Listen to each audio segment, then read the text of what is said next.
Hi everyone. Are you all able to see my slideshow? Yes. Perfect. Um, I think we can start. We're just gonna wait a bit, but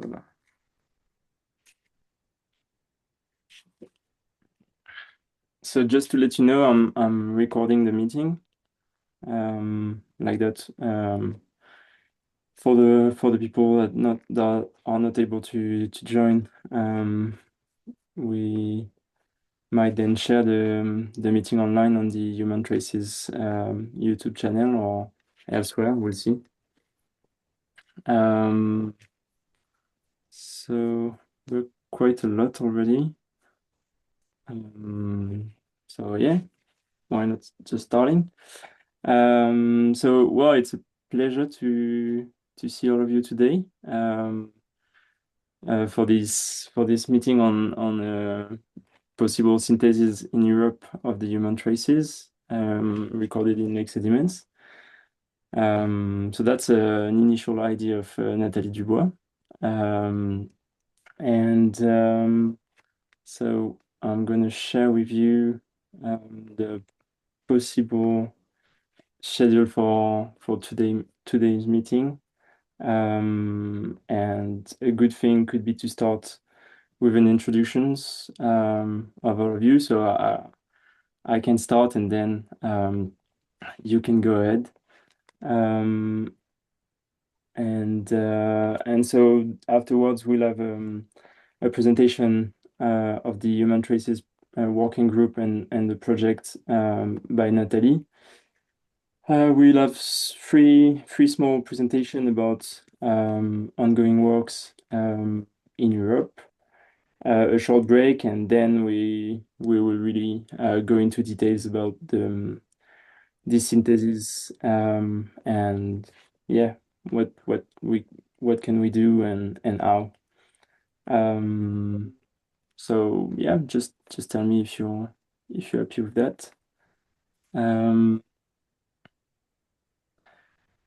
so yeah, I'm gonna start to present myself. So I'm William Rapuk. I'm a postdoc fellow at Editem Laboratory in France and Durham University in the UK. I'm working on lake sediments to try to understand and quantify the effect of human activities on erosion and weathering on the European Alps soils mostly. Um, and yeah, so I've been mainly working in the Alps for the moment, but I'm really interested by working with all of you on other regions and other part of Europe. So what we can do is start then. I'm sorry, but it will be hard to check. Well, Algirdas, do you want to start? Hi, my name is Mirjan Abdrahmanov. There's some problem with Zoom. I don't know why Okay. it's putting different name. Yeah, I'm PhD student in Vilnius University, Lithuania, and I work in a ERC project called Millways, which studies the history of millet cultivation in northeastern Europe. And I also work with Dr. Jeremy Jacob in a laboratory of climate and environmental sciences in France. We study the meliacin biomarker to track the first appearance of it in a lake sediments and to try to correlate this with climate change. Thank you. Great. I'm sorry for the order. Natalie, can you go ahead? Sure. Hi, I'm Nathalie Dubois.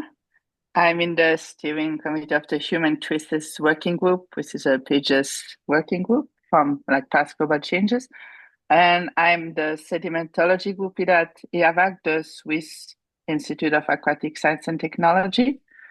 I'm actually an oceanographer, but Switzerland has no ocean, so I had to work on lakes, and I thought that the traces of human activities was something cool. So I started working on this, and I had a big project in like the South Pacific island, but also looked into some European markers of when we started doing agriculture. Yes, thank you. Thank you. Anneli, can you follow? Yes. Hello, everyone. I am Anneli Poska from Estonia. I'm paleoecologist, working with, I think all my scientific life I have been working with human impacts in kind of different regions, mostly either Northern Europe or Europe as a whole, participating in land clean projects and other stuff where we were reconstructing the vegetation change and human impacts in a kind of continental scale. Thank you. Thorsten? Yeah, well, my name is Thorsten Haberzettel. I'm from the University of Greifswald in Germany. Our group is working on lake sediments worldwide in different timescales, including the anthropogenic timescales of Anthropocene. So our group is mainly working on sedimentology and geochemistry, but we are also working together with palynologists and diatomologists. And in terms of Europe, we would focus on northern Germany, more or less, human impact in northern Germany. Okay, thank you very much. Maya? Sorry, we are hello everyone, we are palynologists, Nina and I from Slovenia, and we mostly work on Holocenes and late glacial sediments and mostly study changes of vegetation environment in Slovenia and human impact on the environment, since we are working on Institute of Archaeology. And Nina is mostly working in Alps. Yes. And I'm sorry, my computer doesn't work, so that's why we are together. But yeah. That's fine. Thank you. Thank you to both of you. Wojtek, can you introduce yourself? Sorry. In the middle of the coffee. Hello, everyone. I'm Wojtek Tylman. I'm from the University of Gdańsk in northern Poland. So we have a group here working on lake sediments, mostly on varved lake sediments. And we have at least several sites with very nice chronologies. We are working on different proxies, but mostly related to geochemistry, but also pollen analysis. So I believe we have quite nice records of human activity in our lakes. And also listening to Natalie Stock in Shanghai during the last conference, Pages conference, I noticed that maybe with our sites we could contribute to the project, to the history of human impact in Central or Eastern Europe. So that's why I'm here. Thank you. Thank you very much. Alicia, can you? Yeah, hello everyone. My name is Alicia and I'm working at Wojtek's group. So also at University, yeah, hi Wojtek. I'm also from University of Gdańsk in Poland, and I'm working on lake sediments. And since several years, at least, I'm using also charcoal in my study to see how human activity, how it looked like in a Polish lowland and also in other regions in Europe. So my focus is on lake sediments, but I'm trying to see how people affected ecosystems, not only like a landscape, but also like lacustrine ecosystem. Yes, as Wojtek said, we have many nice records in Poland, so maybe it will be something valuable to add to the Human Traces project. So yeah, thank you. Okay, perfect. Thank you. Penelope, can you present yourself? Yes, thank you. Hello, everybody. I am Penelope González Samperi from the hot northern eastern Spain. I work at the Pyrenean Institute of Ecology with Blas Valero. We are in the same group, Blas Valero Arces, and we usually work with sedimentary sequences using a multi-proxy approach, using both geochemical and sedimentological analysis, but also regarding biological ones, pollen content, charcoal, and more recently, sedimentary and DNA. Looking for human traces combining vegetation information and domestic animals presence. So I am really very interested to be here in representation of all my group. Thank you. Perfect. Thanks. Angelica?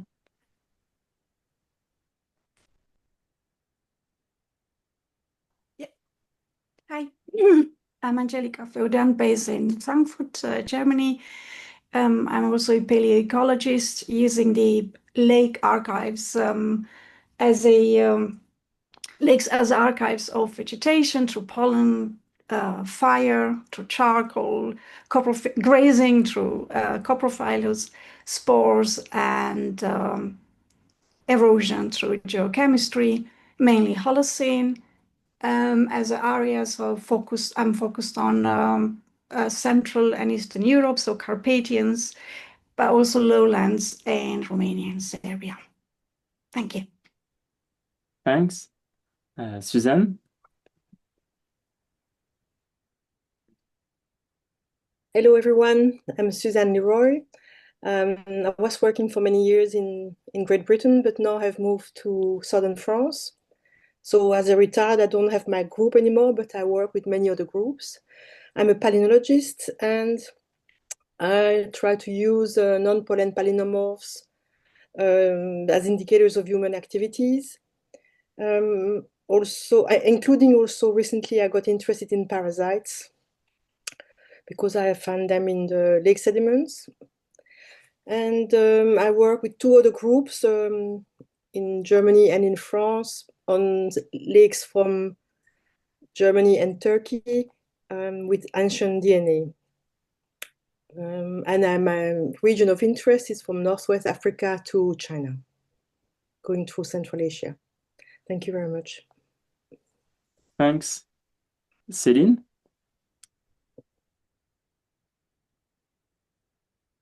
Hello, so I'm Celine. I'm currently at NIOS in the Netherlands, but I'm working with Natalie. So I'm also working with lake sediments. I'm more into climate reconstructions, but I'm interested in the links between human and climate. And so, yeah, interested also in human traces in lake sediments. Perfect. Thank you. Katharina? Hello, my name is Katharina Dulias. I'm working at the Technische Universität Braunschweig in Germany at the Institute of Geosystems and Bioindication. And I'm a postdoc here working with sedimentary ancient DNA, mainly in high altitude lakes. But one of the projects I previously worked on, and we're still working on publishing the data, was in the Western Alps, where we were reconstructing pastoralism and the human impact in the Alps through sedimentary DNA across different lake sites, and generally within all projects, also in like high altitude areas across the world, we're reconstructing human impact and biodiversity changes. Thank you.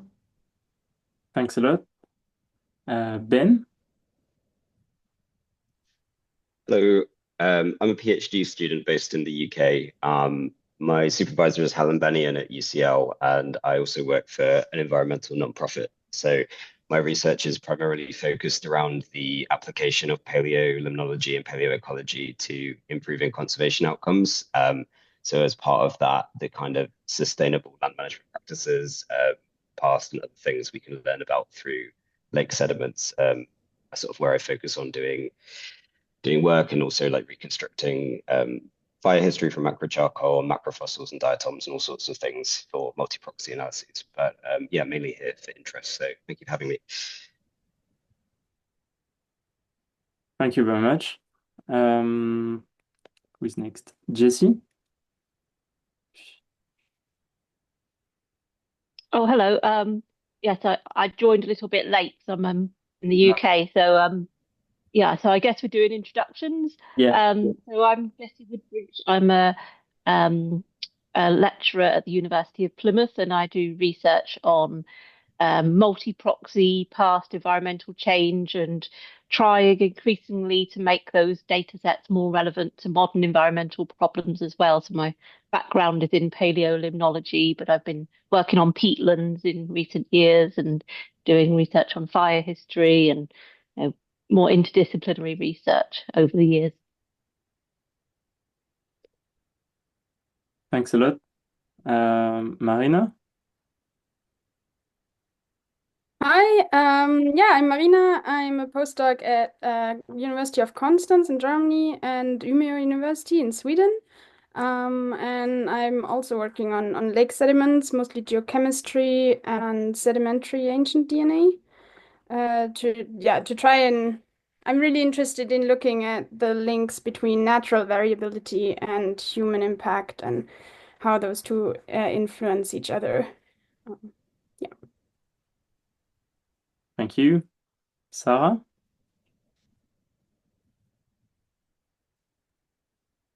Hi everyone, I'm Sarah. I work at the State Office for Cultural Heritage in Baden-Württemberg, southwest of Germany, at around Lake Constance. I work mainly on vegetation and fire reconstruction using pollen and charcoal, and also developing the geochemical fire proxies, especially for using in the archaeological setting. The recent project that I worked on focuses on the Iron Age and the big Heuneburg site. Thank you. Thank you. Richard? If you're around. Did you say Richard? Oh, yeah, Richard. Yeah, sorry. Yeah. Only half heard it. Yeah, Rich Bindler, I'm at Umeå University. Same, I guess, as Marina part-time. Yeah, I mean, we do all human impacts over the whole Holocene. So, I mean, lake water pH, lake water carbon, atmospheric metal pollution, quite a bit in recent years with archaeologists on the history of mining and metallurgy and the superimposed environmental changes. Varf sediments like Wojciech, and then some of that is even how signals are actually incorporated into the sediment and what actually is preserved, and that's based off of a large collection of freeze cores from one particular Varf lake. So yeah, we have people who do diatoms, geochemistry, some dabblers in ancient DNA, and some other techniques as well. And it's all Sweden-based, essentially, nowadays. Okay, perfect. Thank you. Charlene, if you can introduce yourself. Yeah, so good morning. So I'm Charlene Gigekovex, and I'm working in the same laboratory as William in EDITEM. I am interested in the interaction between human activities, especially agropastoral activities and landscape changes, so vegetation and soil erosion dynamic. And since now, I think around 10 years, I'm developing the use of sedimentary ancient DNA for reconstructing agropastoral activities. So mostly in the Alps, but also in other parts of the world.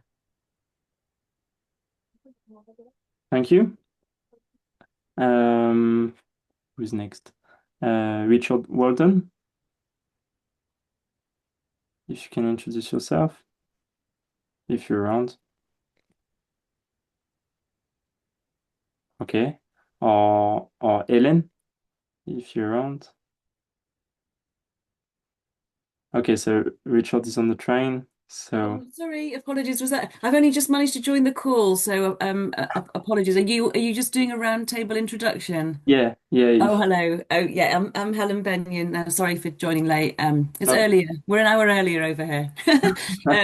Yeah, I'm in the environmental change research group at University College London in the UK, and my interests are really in really the last 200 years.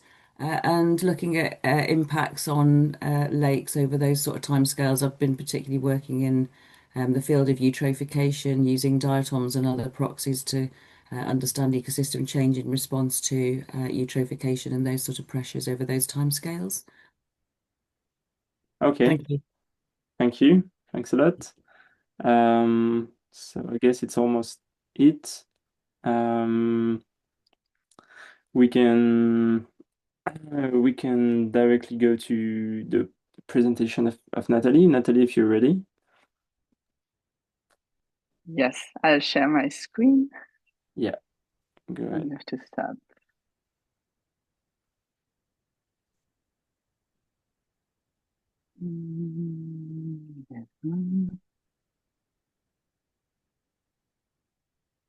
Wait. Guess you can see them.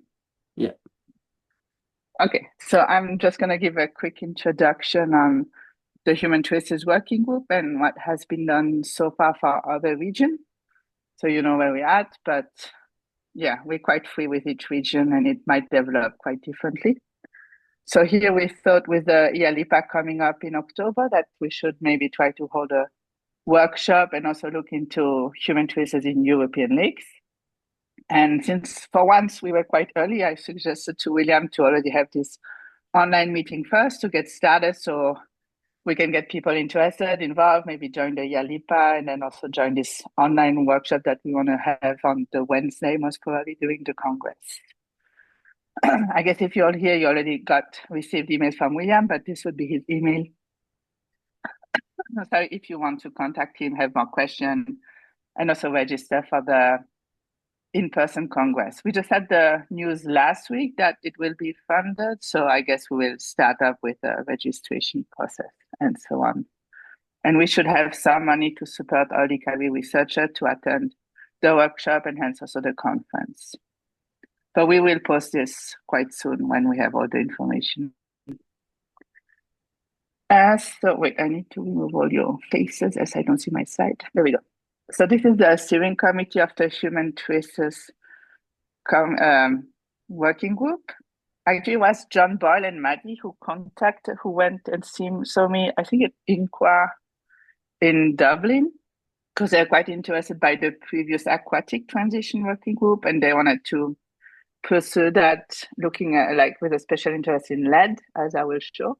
And so we set up a new steering committee with a few members from this aquatic transition working group, and mainly trying to be present on all the continent region, so to build this synthesis. And William actually joined us also recently, and he's quite motivated. So I offered him the workshop in Europe. That is years long. That's our main aim, is to create this global synthesis of human traces in geology, stratigraphic aspects. Data will consist Anthropocene, and I put it in bracket to really have a long-term global perspective. We don't want to be in the debate of when exactly does the Anthropocene start, but we think that sediment clearly showed that humans were active since a very long time and left traces, and that we need to consider that also when we look at human impacts. So this is a bit like a figure that I used at this Pages Open Science meeting, showing that the influence of human on the planet started with some millions of years ago, with the emergence of Homo and so on, like its expansion out of Africa, then megafaunal extension, the spread of farming, and so on. And human trace is really looking at the first traces of activities until it's clearly like the Industrial Revolution and clear science. But there's some people I noticed now in the introduction. We already have some of them, like hi, Helen, in the aquatic transition. And I think there is also something to do in like the more recent traces and impacts. Clearly, or even like the epoch of the colonialism, I think is quite strong in some region. So it's not because now I'm only talking about the pre-Anthropocene that there's nothing to do for like the actual more recent impact. And we can discuss that today. Just showing what the aquatic transition, what kind of synthesis we had at this time. So we looked at the first record of aquatic changes throughout the globe, trying to find really the oldest one. So, and then we worked by continent, and this, like the different colors show, for instance, changes in sedimentation rate in brown, acidification in red, salinization in yellow, and eutrophication in green. And maybe depending where you work, you can already notice how they forgotten a record or so. It was quite hard to find all those published papers out. And that's why we revived these human traces, because I think there is way more papers out there and way more to do than just finding like the first trace of something happening. And probably we forgot, or we didn't find some of the countries. And in the same review, we also looked at the first record of landscape changes and pollution. So landscape disturbance is now in orange and pollution in blue. And yeah, clearly the landscape disturbance is the oldest signal you see usually in lake sediments, and pollution comes a bit later. But again, you see there's only a few records by country, by continent. That's why now we're trying to work more region by region to really have all of them if we can. So that's what we are working towards now. We actually started at the IALIPA in Bariloche in 2022. We held an in-person workshop. It was right after COVID, and they've been working since. Like there's a subgroup working on human traces in Latin America, and I will show some of the results just after.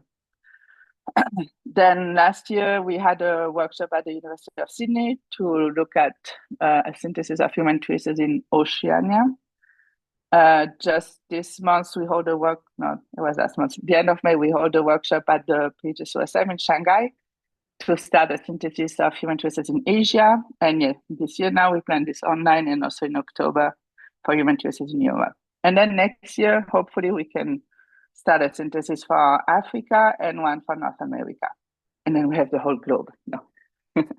That's a bit the aim, but it will take quite some years to finish this.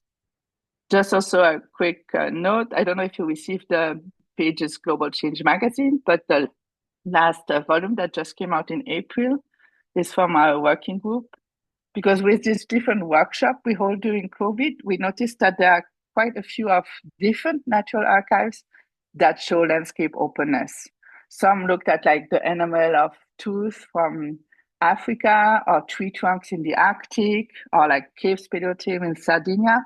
And they all actually recorded landscape openness. So we thought it would be cool to bring this all together in one place. And we did this special issue looking at traces of landscape openness, like different proxies and also different region. How is this recorded? So you can also download it. I should have put a link here. You can find it online quite easily, or maybe you can see the other paper version. So now on to like human traces in Latin America. What did they do so far? So they reviewed 336 studies, and in total is 416 sedimentary record. So to select them, they really looked at all the papers that showed human activity or human presence in lake sediment records.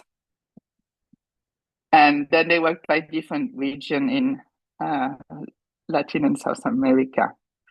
The proxies they considered are all of those, so from DNA to pollen, including tephra, heavy metals, chironomids, like geochemistry, really a lot. And in the end, they worked by ecoregion, so these larger like Amazonia, Andes, Mesoamerica, Pampas, and Patagonia.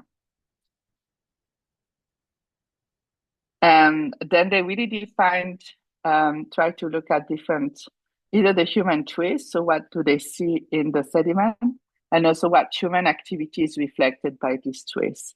So you see there are more human activity than there are actually traces. So in the traces would be, for instance, pollution, metal pollution, exotic taxa, soil erosion, like fires, vegetation changes, land opening. And then activities is all what humans were doing, like settlement, agropastoralism, metallurgy, agriculture, and so on. And now to the more interesting things.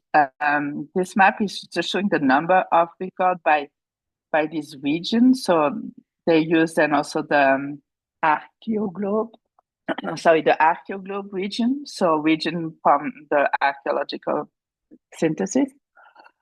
And I mean, for Latin America, it's quite clear that some regions are really not investigated that much, like Pampas, the Brazilian highlands, and Gran Chaco. And some have been studied quite a lot, like in Central America or even Patagonia. And then they created this map looking at the oldest trace they see in the sedimentary record.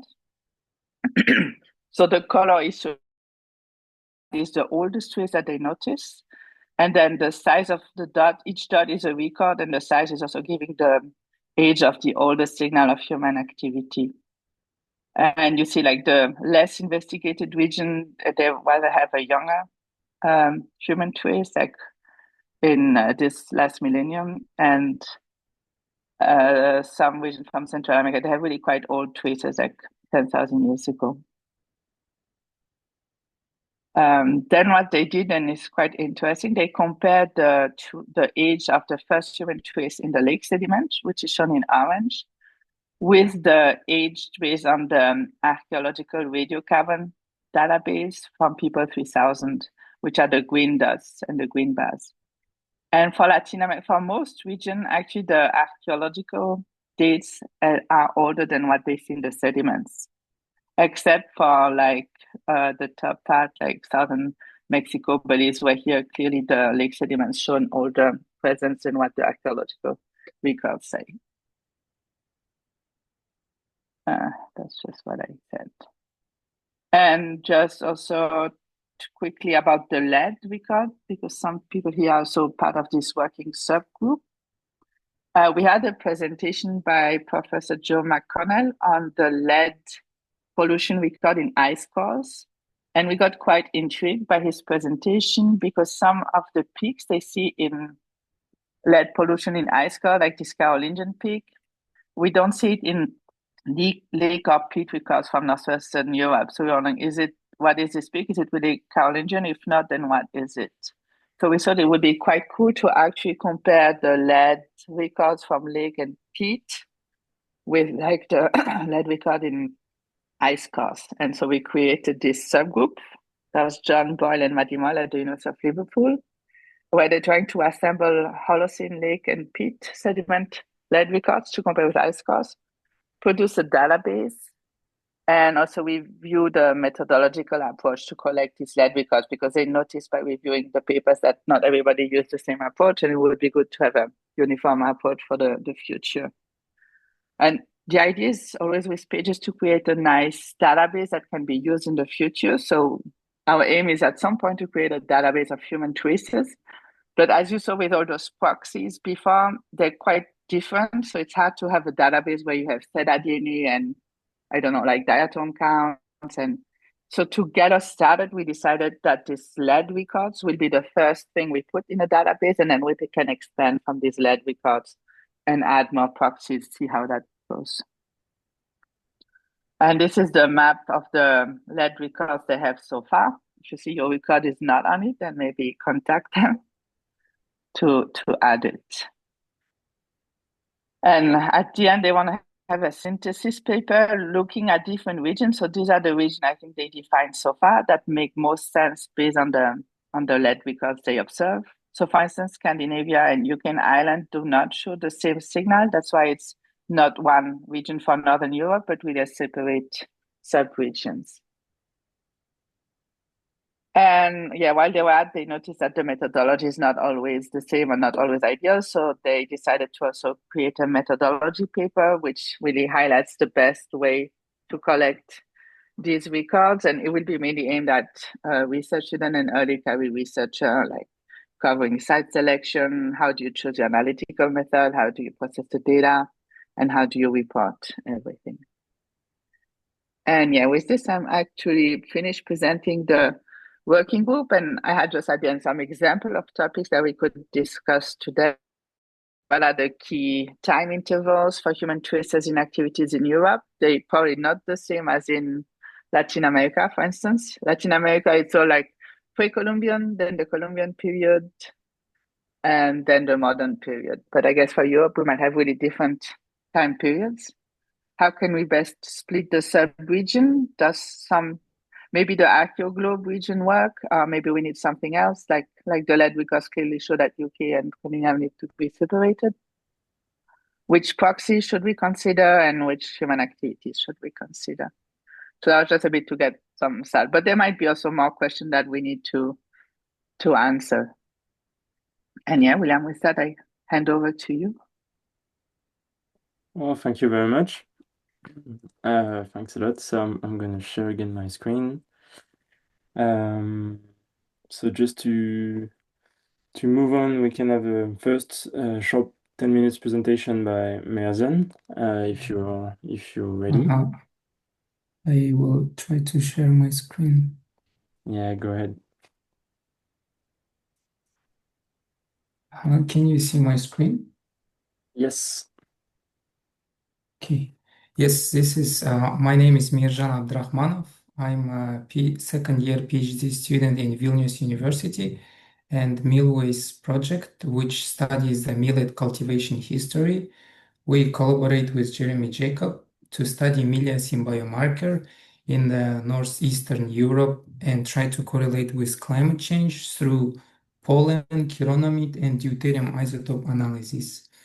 So I will start with the background. The Milliacin is a biomarker of broom corn millet, which is the ancient crop which were cultivated in China and made its way to Europe in the Middle Late Bronze Age. Here, one of the first in Lake Le Bourget in French Alps. And first Milliacin occurrence was in the Middle to Late Bronze Age, 1600 BC. But why broomcorn millet spread so fast? Some researchers say that it spread like a wildfire. So we try to correlate. Maybe the climate was responsible for this spread. And here you can see the approximate timing based on the radiocarbon dates of broomcorn millet. So this is my study sites. As you can see, it's a vast region, very different climatic, microclimatic settings. And so far we analyzed 13 sites since November 2023. And we will analyze one more site from Western Ukraine because that area, it's one of the first radiocarbon dated millets appeared. And what we see, the first Milliacin occurrence, we have very good core Monsi, which were well studied and have a robust age depth model. And Milliacin appears in the Monsi starting from 1488 BCE. And actually it corresponds with pollen change and other factors. Milliacin concentrations in Poland, we have two sites. It's Wierczowo from the northern Poland near Gdańsk and Bruszowo. It's a central near Poznań. And what we can see that Milliacin appears differently in northern Poland than in the central Poland. We have a Lithuanian lake called Belis.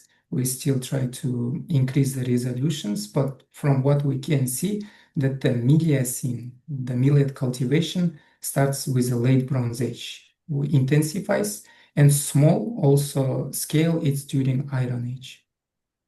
We compared our Milliacin with known archaeological radiocarbon dates of broomcorn millet, and in some cores, Milliacin appears much earlier, but it's a very small amount, so we are very careful with our interpretation.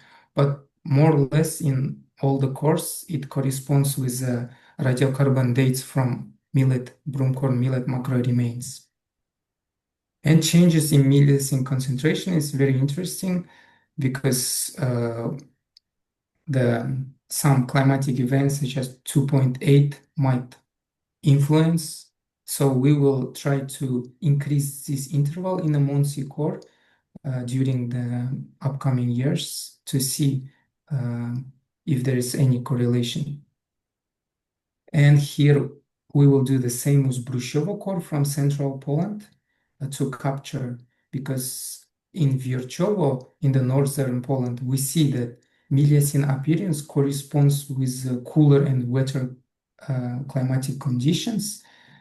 And yeah, with late Lusatian archaeological groups. So we try to see what other lakes in the region tells us, and there is a chironomic inferred temperature reconstruction also shows that there is a decrease in temperatures, and also the conditions were dry, because broomcorn millet is a drought tolerant short growing period, a short growing crop which arrived during the late Bronze Age, and it became very big, but later it disappeared. So we will try to see. This is from Brushovo. It was made by our colleagues, and according to them, there's an agricultural increase in activity in with the late Lusatian groups around 1100, and we will increase resolution to see what was the impact of Pomeranian culture. And this is from Belio Lake in Lithuania. We see that anthropogenic indicators such as microcharcoal rise is correlate with the Mieliacine millet cultivation. So maybe there was slash and burn agriculture, but we will have to look for other proxies. And here, chironomic inferred temperature reconstruction, which doesn't show that big temperature deviation from modern day Lithuania. Yeah, and our next step will be try to reconstruct deuterium using deuterium isotope, the past climate, but also we have to be careful with interpretation because of photosynthesis and yeah, it's how how our values will be, but this will be my next step. So I want to say thank you to my collaborators and thank you for inviting me to this workshop. Well, thank you very much for your presentation. Is there any question for Megan? Don't hesitate.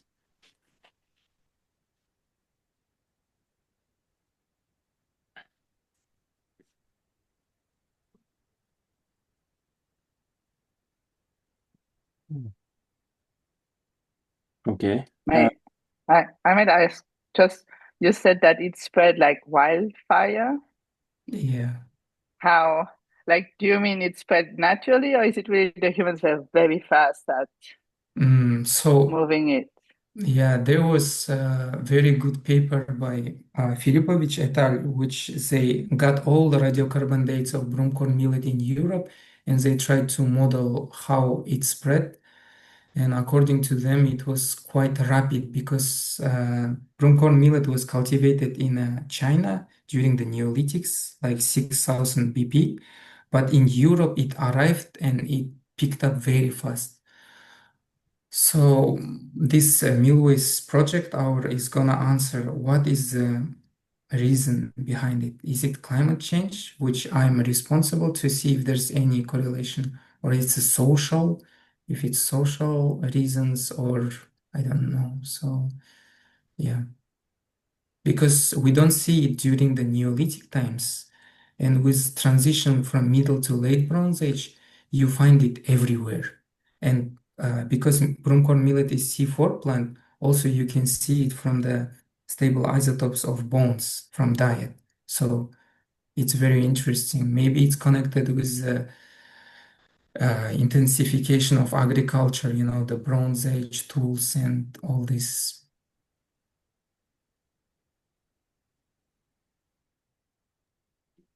Okay, thank you.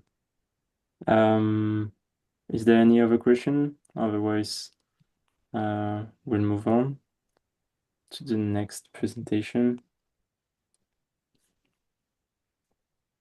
Okay. Well, thanks. Thanks a lot. Can you? Oh yeah, I can share my screen directly. Okay. I hope you all see my screen now. So I'm gonna present quickly what I've been doing during my PhD and first years of postdoc. So I was working on lake sediments, well, mainly in the Italian Alps and in the French Alps, and I'm gonna present a bit a study that we conducted on Lake Bourget. So trying to quantify the effect of human activities on erosion throughout the last 10,000 years. So this is the catchment. So I'm sure you can follow really. So here is Lake Bourget. So it's a large catchment, almost 5,000 kilometers square, going from the Chambéry Valley up to the Mont Blanc Massif. And we are quite lucky because in this catchment we have places without any human activities or activities that were able to impact erosion. So well, all the Mont Blanc Massif is glaciated and was glaciated for the last 10,000 years, and we have the rest of the catchment that was influenced by human activities, especially at mid and high altitude with pastures and on foothills with the development of agriculture. And the good thing about this catchment is the two areas present different lithologies with granite on the glaciated area, and in the rest of the catchment in the non-glaciated area, in the non-glaciated region, it's mainly sedimentary cover. And so thanks to geochemistry, we can probably distinguish the contribution of both areas. So we made several main assumptions. The first one is that the erosion in the glacier-covered part of the catchment is only related to climate. The second one was that erosion in the non-glaciated region is linked then to both climate and land use. And the third one was if climate shifts were the only factor of changes in erosion, they would affect equally any part of the catchment. So to verify that, we've been into the catchment, sampling all the main rivers and the main tributaries, and then we've been into the lake. So it's a deep alpine lake, around 150 meters deep. So we needed a huge current system. So we used the last UVTech platform to collect almost 15 meters of sediment in the lake that covered around 10,000 years, 9.5 thousand years. So well, we worked on the identification of the sediment and mostly trying to avoid working on orogenic or on event layers. So we leached the sediment to remove any contribution of the orogenic particles, for example. And then we developed an HDEP model with both varf counting, C14 and short-lived radionuclides in order to obtain a sediment accumulation rate. And thanks to the density and to the proportion of the trital silicates that we measured, we obtained a siliciclastic flux, so an idea of the erosion flux in the catchment. And on both river sediments samples and the sediment core, we measured the isotopic composition of neodymium in order to track the contribution of each of the two regions in the catchment through time. And thanks to a mixing model that we can see here between the two areas, we've been able to compute the contribution of the glaciated region and the non-glaciated region through time. And so by doing some math, as we know, the lake area, the source proportion, the silicic elastic flux, and the area of the total catchment, we've been able to compute a sediment yield in ton per kilometer square per year for both places. So we obtained two curves. One is the erosion rate in the glaciated region. One is the erosion rate in the non-glaciated region. And well, by comparing them, we've been able to see that the third assumption was right. That when you only have climates, both regions are eroded the same way, because we have like high correlation between the two curves for the first 6,000 years of the record, where you have no human activities in the lower part of the catchment in the non-glaciated region. But then if we compare the two curves on more recent times, so from 4,000 years and towards the present, we can see that some differences appears, and so we computed the differences. So this you can see here. And so what we showed is that the differences that are probably related to human activities led to a 2 times increase of the erosion rate in the non-glaciated region compared to what was naturally linked to only climates.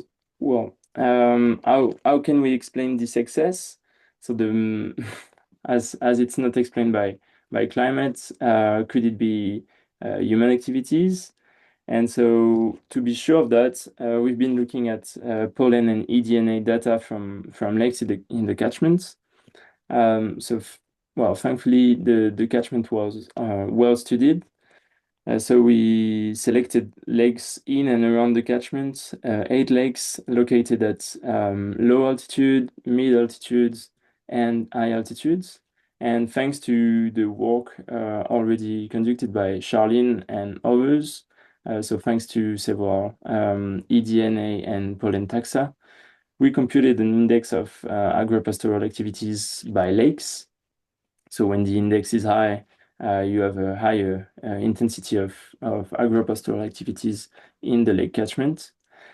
And what we did is we combined all this information by elevation ranges. So the 2 lakes in the foothills, the 3 in the mid altitudes, and the 2 in the 3 in high altitudes, with the idea to have a broader view of what is happening in the Western European Alps by chronocultural periods.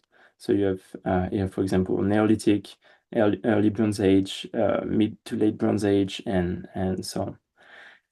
And then we compared those information with our excess of erosion to check if it was well explained by human activities, and but by what kind and on which altitude and elevation range. So what we saw is that at the beginning of the record we have no much erosion, so that is in good agreement with what we see on the indexes of agropastoral activities. And then the first erosion increase, the first erosion surge. So if we look at in details at the indexes, we can see that it's not related to what is happening in the foothills and in mid altitudes, because mainly, nothing happened at that time. So then this first big erosion increase is linked more to the development of pastoral activities, pastures at high altitudes from the late Bronze Age and until the Roman time. Then we have a decrease in the erosion rate, probably linked to the migration period. And what we see is that the second main erosion surge is not really linked to what is happening at high altitudes, because probably there are no soils left to be eroded at that altitudes, and it looks more like an impact on mid altitudes and in foothills soils. And so this second surge is probably linked to the development of agriculture at lower altitudes. And then we see a decrease in the erosion trend, well, probably linked to the decrease in demography in the Alps and the decrease of the intensity of the agropastoral activities. That was published last year, and now we are working on the impact of those human activities on the soil development, and we'll have a paper soon published in PNAS on that topic. So yeah, that's it for me. If you have any question, just feel free, and otherwise we'll move on to the presentation of Jesse on Turkey sites.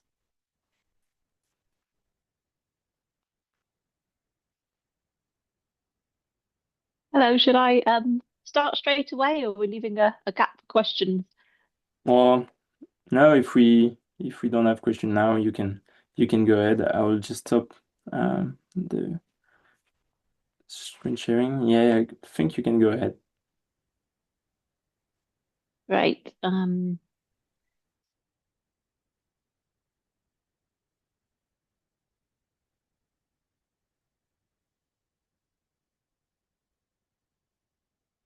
Right, so hopefully you're seeing my, I'm on the wrong screen. Yeah, hopefully you're seeing this in presentation mode. Sure what's going where. So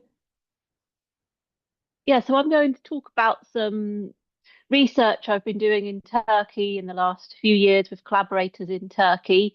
So it really builds on, so I did my PhD on paleoclimate from lake sediments in Turkey, and didn't really think about the modern situation, the water security challenges. And as I became over the years became more aware of just how severe drought and water availability is such a socio-ecological challenge, it evolved into new ideas around trying to make the paleo environmental record useful to some of the questions around modern environmental management and water security challenges. So I worked closely with some collaborators in Turkey, Çetin Senkol at Isparta University and Mehmet Seramet at Van University, and others at the British Institute at Ankara as well. So really the rationale from this research stemmed from the recognition of the increasing drought severity, and since I did my PhD in 2009, seeing how things have become more severe, drought has become an increasing issue, and some of the lakes that I worked on, visited in Turkey are now largely, very desiccated. So we focus on the Konya Basin in particular, which is an important agricultural region where water security is becoming an increasing challenge, not just because of climate, but also because of the way people, the way that water resources are managed, and the way water is extracted. So for agriculture, largely without practices in place to protect those reserves for the future. So this is one of the lakes we worked on in this project. So this it also builds on research I've been doing in the Mediterranean for the last 4 or 5 years. So I worked with Neil Roberts and some others at UCL and Ralph Fife to do a European-wide synthesis of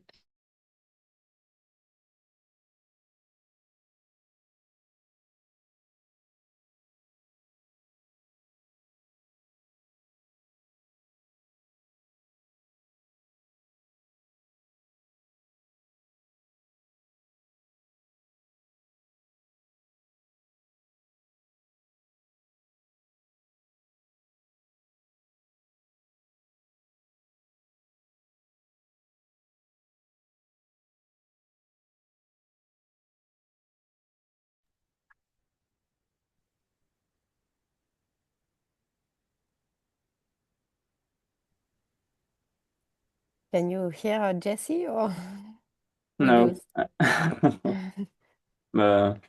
She will probably be back soon.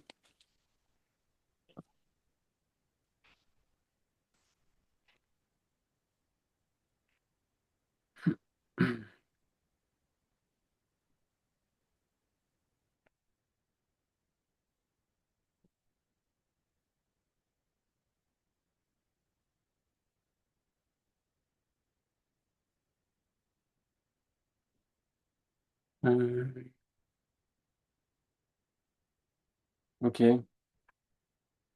Well, we can wait a minute or two, and if she struggles too much to come back, we might have a 5-minute break before going more into details on the synthesis. I don't know. We'll see.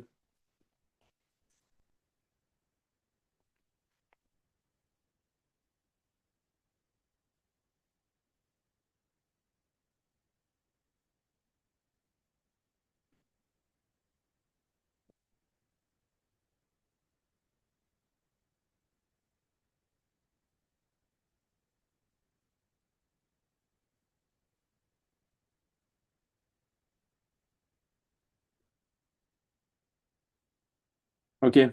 Well, it's probably time for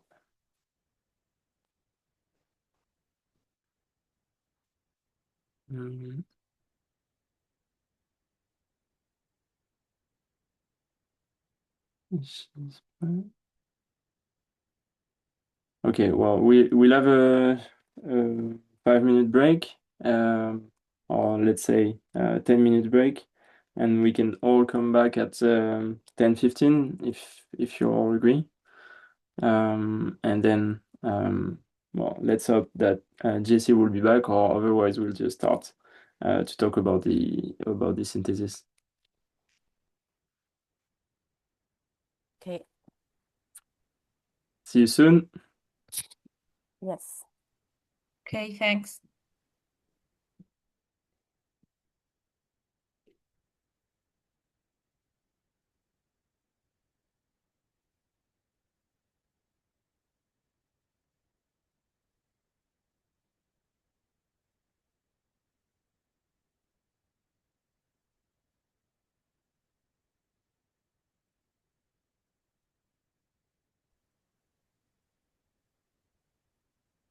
Hi, Jesse. Oh, hello. Sorry about that. My internet connection just completely cut out. No problem. In the middle of speaking that I thought, has everyone gone? Sorry about that. Yeah, I'm sorry for you. So we decided to do a short break as you were not coming back. So and when everyone's back, we'll start again. If it's Great. okay for you. Yeah, that's fine. Thank you. Okay, Gosh, perfect. all of So you. I said to everyone to be back around 10 to um yeah 10:10 or 10:15. So yeah, Okay.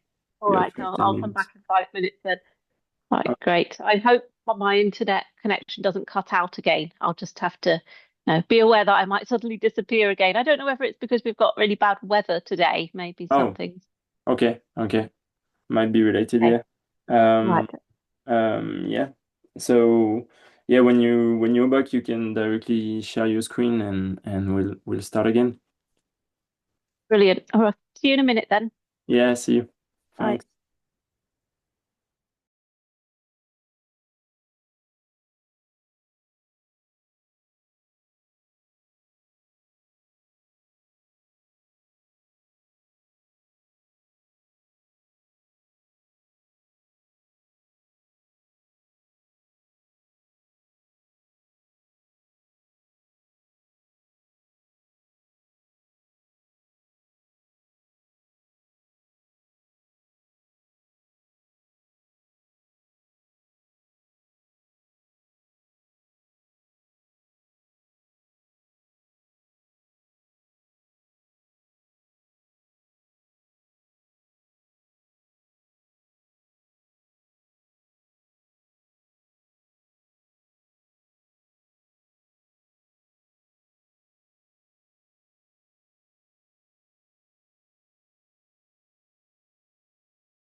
Hi, Jessie, do you Hello. want to share your screen? I'm gonna stop mine. Yep, I'll go ahead and share now.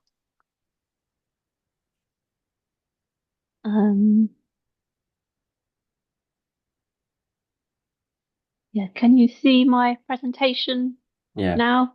yeah, Brilliant. all good. Right, so sorry everyone that I just suddenly disappeared. My internet connection just suddenly cut out. So I don't want to take up too much of the next session. So I'll just briefly go through the rest of my last few slides.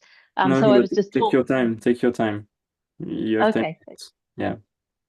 thank you.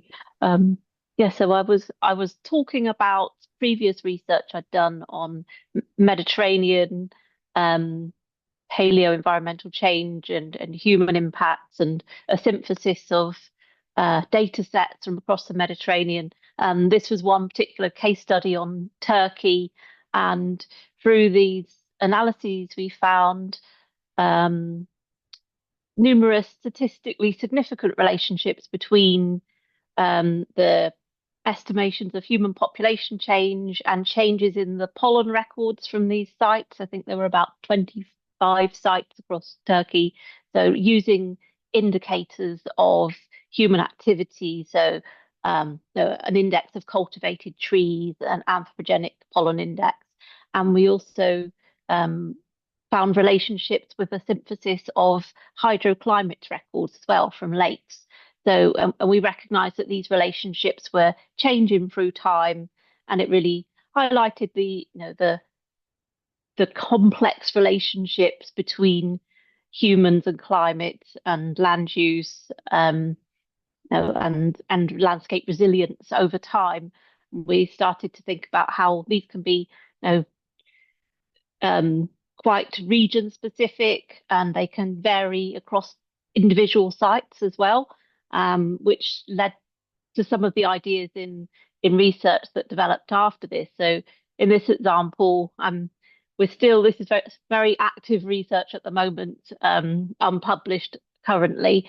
My collaborators in Turkey cored two new lakes in the Konya Plain, among others. And we selected these areas because we wanted to combine the social science elements and be able to, interact with stakeholders in these areas and find out what environmental knowledge is a gap at the moment, and are there things that we can learn from past environmental change, and the social and ecological patterns of change that could help in some way with modern environmental management as well.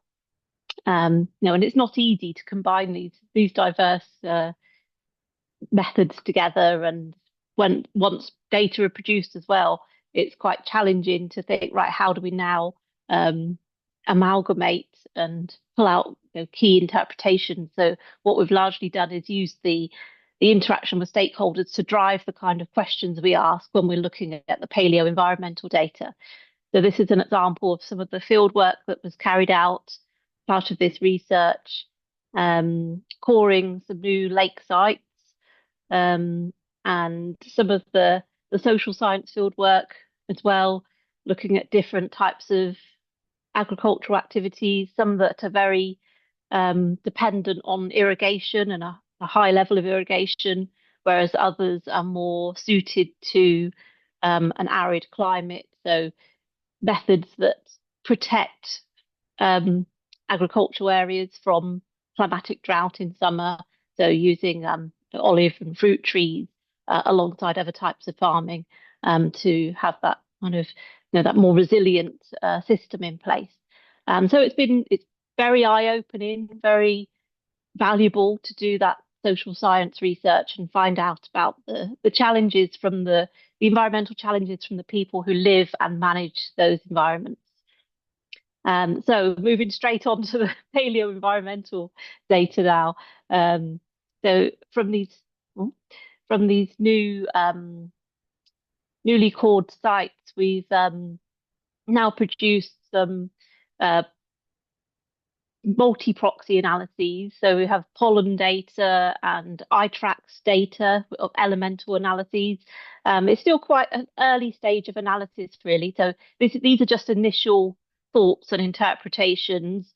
So we see initial sites dominated by forests and a shift towards more herbaceous and human indicator taxa.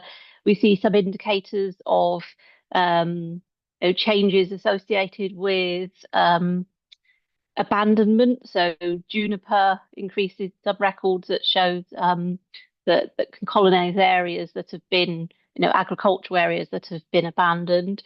So now we're kind of asking questions of these data. What does this tell us about socio-ecological resilience? And hopefully, as we publish this work, we'll be able to pull out some answers to these kind of questions, and probably just created lots more questions as well.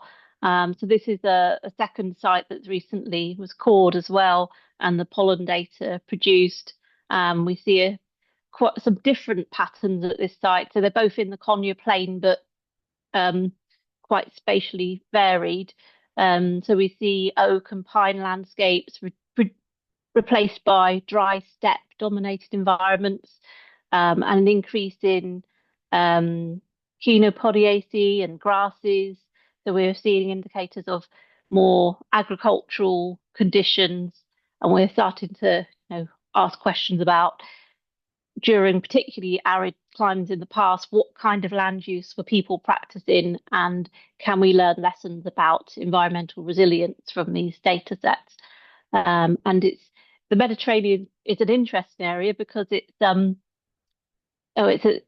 vegetation is very drought and disturbance adapted anyway. So our baseline is a very disturbed, drought tolerant environment. So seeing that resilience over time becomes more complex. So I won't say too much about these diagrams, but these are some of the initial analyses from iTrax scanning. So we've used this approach to produce elemental reconstructions, which can give us an indicator of changes in climate and erosion and productivity, but those patterns aren't the same across different sites. So we have to be we need to triangulate evidence to be able to produce meaningful reconstructions. But so far, we are seeing patterns that reflect the hydroclimate signal that's already been established for Turkey in some of these data sets. So we know that there are reactions, the lake is responding to climatic episodes, and we see shifts at the same time as shifts in land use. So we can see this the complexities of these relationships between people and land use and climate throughout the Holocene. And we need to look in more detail about what's happening at different sites and what were the kind of key messages for socio-ecological resilience. We also see indicators of increased lake productivity over time as well. So this is a particularly fragile landscape that needs to be protected into the future to ensure that water resource availability is prioritized. So we are really hoping that we can identify some important messages in that paleo environmental record. And that's one of the reasons I thought it'd be good to talk to people today, to find out how other people are approaching these kind of questions. So I won't go through this in any detail, but just some initial interpretations, what we're learning from this social cultural knowledge we're gathering, the importance of tailored context-specific approaches for sustainable water management, and that's really reflected in our paleo environmental record, just the complexity of relationships, and they're not uniform across space. And we're learning some interested lessons from the paleo environmental record as well about the historic dynamic relationships between people and landscapes. But no, it's not a straightforward process to be able to address questions about modern environmental management. And I'm really interested to hear how other people are achieving this in their research as well. So, well, thank you very much for your time today, and it's good to talk to people about research and have lots of like.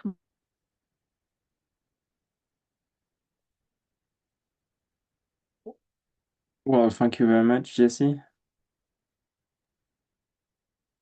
If you're still around. Yeah. I wasn't entirely sure if I'd lost everyone again then, so I thought I'll carry on talking and see what happens. That's fine. So yeah, thank you very much. Do we have any questions?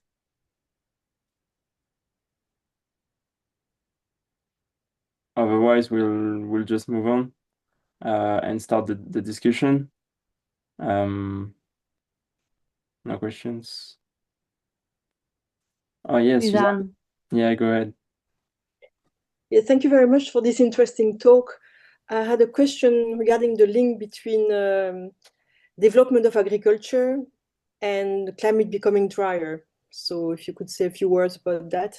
It doesn't seem favorable. Yeah. So the situation in a semi-arid environment is that agricultural practices developed in a under those kind of conditions. So there are lots of practices that we see in the past, like cultivated trees and dry agriculture methods that persisted during dry episodes. So there are lots of adaptations already in the traditional farming methods that we can see the historic examples in our paleo records as well. So sometimes we see a particular drought episode, but actually cultivated trees are increasing, and different types of agricultural indicators are increasing. So in a way, we're seeing some kind of resilience in the past, which raises questions about some of the modern methods that are used that are very irrigation intensive. And it's challenging to go to stakeholders and say, "Oh, this is what people were doing 4,000 years ago. Why don't you do this?" So then we've got this kind of more complex situation of how we make this useful to resilience today as well. Okay, thank you. It's Charlene. Maybe just to follow in this discussion, can you give example of the culture that they used and are more adapted to water scarcity? In the past? In the past, yeah. So it's, practices like cultivated trees and vines and just making use of drought tolerant, disturbance adapted plant types. I think is what we see in the paleo record, and that's just a natural consequence of vegetation and people, being adapted to that kind of environment. Okay.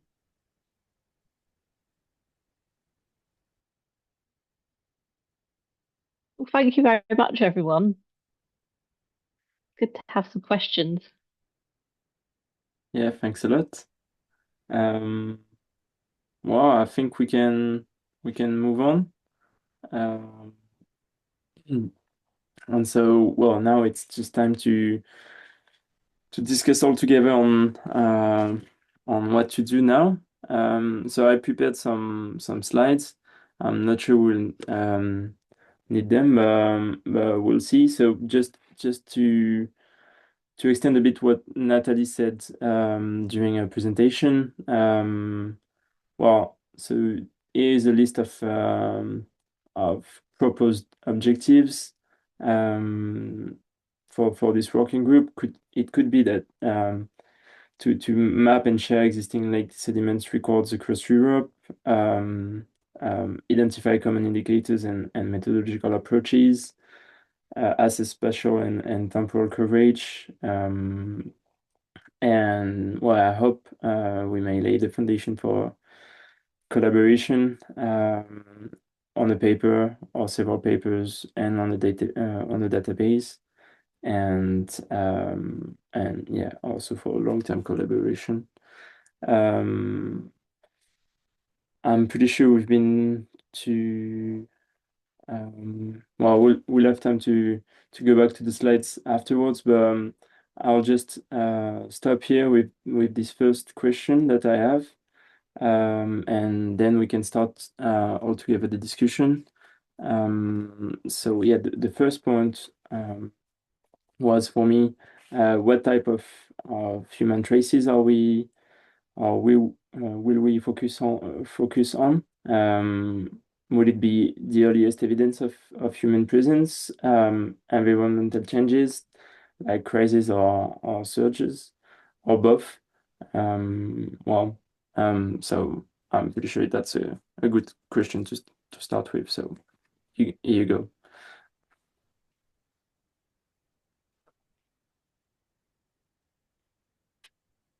Yeah, I'll make a comment on that. I would say both, they go hand in hand. I think everyone's interested in the two things at the same time. I mean, we all want to come at what are the environmental changes, I mean, both natural variability and when do humans come into the picture. And so you have to be able to identify the first human presence and when those changes exceed the natural variability. So I don't think you can separate the two from our research interests. So yeah, both.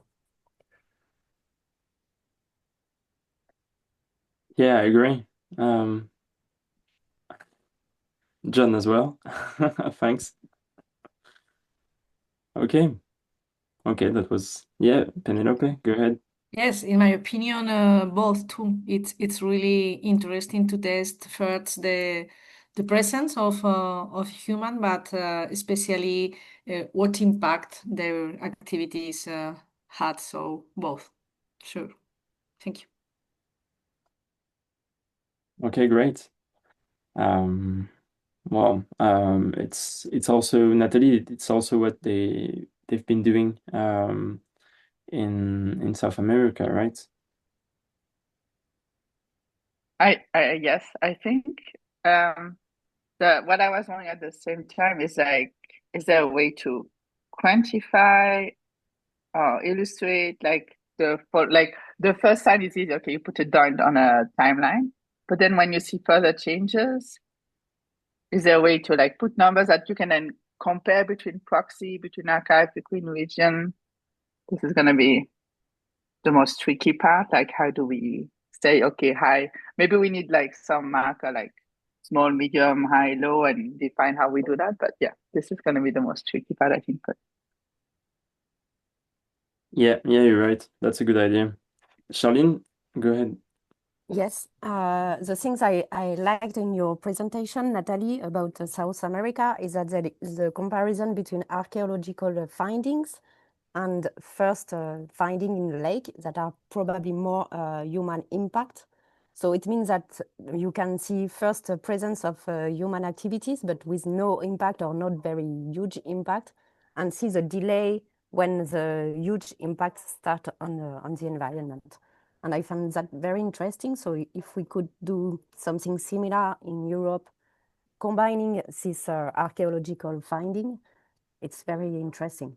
Because from my experience and my feeling, in lake sediment, it's often very hard to find very sure first traces of human presence, but it's more easy to find human impact, especially based on sedimentary ancient DNA proxy.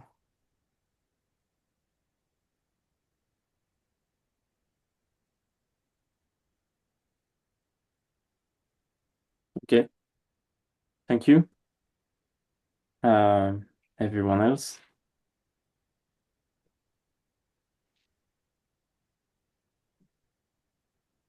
Okay. Perfect. Then, so this is a figure from Natalie's paper in 2017. speaking a bit about proxies. Well, not really proxies, but at least drivers. And we can have a real discussion on which drivers should be included.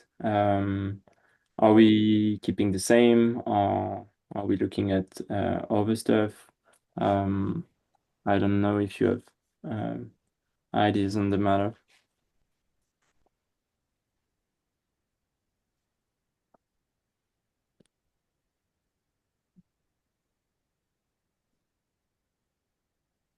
I've got a question to that. Isn't that going hand in hand with the time frame we're looking at? For example, if we're looking at heavy metal pollution, it will be very different from erosion indicators, for example. Yeah, sure. Then we can, I don't know, have information for several drivers, like having for each driver a date on each site or on each sub-regions. I don't know.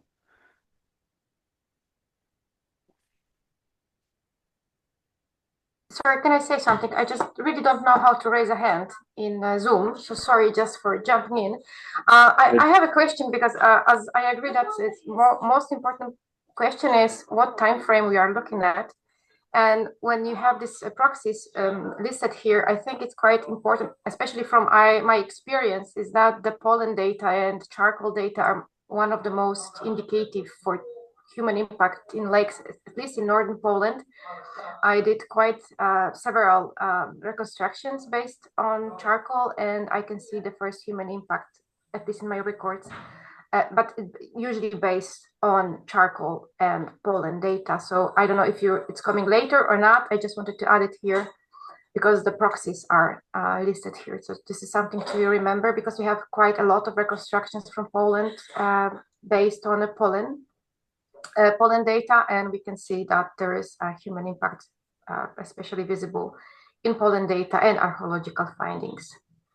So yeah, that's for me. And sorry, and do you know how to raise a hand here for the next time? Because I really don't know. I can ask the same question. Okay.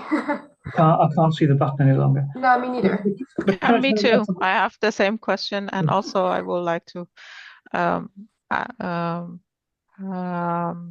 basically say the same thing about charcoal, as Alicia said. I should say, I mean, we actually had charcoal and pollen in there right from the beginning. I'm not quite sure why it's not in this list. That's a big part of what we're doing, is looking at one of the things Natalie is looking at is landscape openness, and of course pollen's a big part of that. But I should say the point was raised about erosion separately from heavy metals, but certainly there can be. A lot of places heavy metals are transported a long way, but most places I've looked, heavy metals and erosion go hand in hand because the people working the heavy metals needed to eat, I presume. So that I often find erosion associated with heavy metal signals. But yes, I guess the other problem is if you have got erosion without, say, pollen indicators or other indicators of human activity, then is there an issue about deciding whether or not that's human-induced erosion?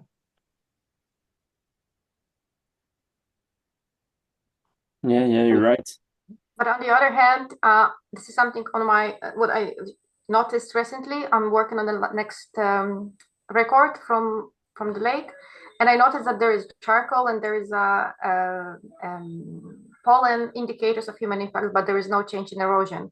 So it's not easy to say whether there is a human impact or not based only on erosion or only on pollen data. It always has to go combined. Especially, I mean, I'm saying from my experience from our lakes here. Okay. I completely agree. I love it when I see a pollen change and erosion at the same time. I don't know why, but I just find it really exciting. But it must be also exciting when you get a pollen shift and no erosion, suggesting it's not impacting the landscape in the same way. I don't know so much about how to interpret that, but yeah, I mean, it's exciting, but it's hard to interpret, as you said. So, but this is something what we see. I mean, especially during the very, I mean, that doesn't happen often for the later, for the younger sediments, but for the first, like impact, like during the Neolithic times, it's quite often happens that that there is no reaction in the lake recorded, so there is no erosion. So it's quite hard to interpret it. Thanks. Yeah, Marina, go ahead. Yeah, I'm just reading, all the proxies that you listed, and I'm thinking it's probably good to separate between terrestrial changes that we see recorded in the lakes, like lake sediments, and the aquatic changes, like, species introductions or pollution in the lake. Because those can be quite different, I assume, from the timing. Yeah, definitely. Natalie, go ahead. Yeah, maybe just going back to like this particular figure and like the paper, like it was from like the aquatic transition working group. So initially we only wanted to check for proxies or like reflecting an aquatic impact transition and then from humans. I think a lot of proxies are actually missing because there might be changes in the environment, but that don't necessarily have an impact or cause the transition in the aquatic system, like cedar DNA and so on. So maybe I can also send you like the list of proxies that the Latin America, the figure they made that they are using. I mean, we might have more here or other ones. And for instance, they use some that are quite recent because in some region they only see like the last century or so. But they have, yeah, I can share it again, maybe. Yeah, let me share, lower hand, share. There we go. Well, it's always with like their sites, but these are all the so DNA and microplastic, for instance, this is very recent because in some region it's the first signal they see of human is like microplastics. There's like also cyanotoxins, fossil pigment, microfossil, chianometers, sacred microfauna, fecal, non-pollen animal, heavy metals. And some might be combined, we can decide or not, but yeah. And sometimes I think they also looked at like the human bones, they're probably from an archaeological site, so maybe it should not be included. Unless I find a human bone in it, yeah, who knows? Okay. So I would be more looking at this than the other one because the other one was really focused on impact on the aquatic systems that reflect human. Okay. Yeah, that's a good list to start with. Okay, so I'm missing like sedimentation. Wait. Right. Did Yeah, Julieta send you something? Not yet. not yet. Because this might be like a working document, so maybe they have something more recent. Okay. Yeah, if I have something else, I'm gonna share it with you. But yeah, the sediment rate or any erosion indicator could be added to the list. Charlene, go ahead. Yes, it's just a reaction. So I agree for the erosion to add it, but just a reaction from the message from Penelope in the chat. So I'm not sure to well understand what you mean. It's about including sedimentary ancient DNA with pollen reconstruction for vegetation. From my experience, and maybe Marina could say more also about that, because she's working also on that. It's more difficult to detect early pastoral activities because they are of low intensity. So with sedimentary ancient DNA on mammals, it's not very easy to detect these activities. And generally, spores of coprophilous fungi, such as Sporomiella, are better to detect these early activities. And also the sedimentary ancient DNA from plants can also give an indirect, I could say, indication of pastoral activities. So yes, it's interesting to integrate the proxy, all the proxies we have. But we cannot have a sedimentary ancient DNA in all the sites, and because it's expensive and it doesn't work everywhere. Yes, it's true. Thank you.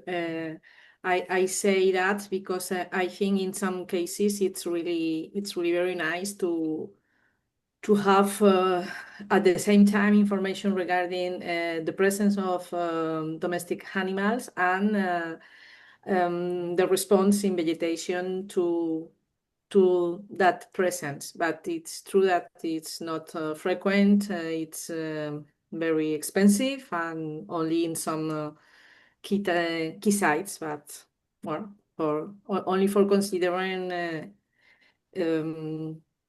as another proxy in high altitude lakes. Well, in our region in the Pyrenees, we have now 2 sites, but it's we have a lot of pollen data, but only from 2 sites from DNA. It's true. Yeah. Okay. Yeah, and maybe if I can add something, what is interesting when we compare pollen data with vegetation record for sedimentary ancient DNA and coprophilous fungi, is that coprophilous fungi and cDNA give very local signal.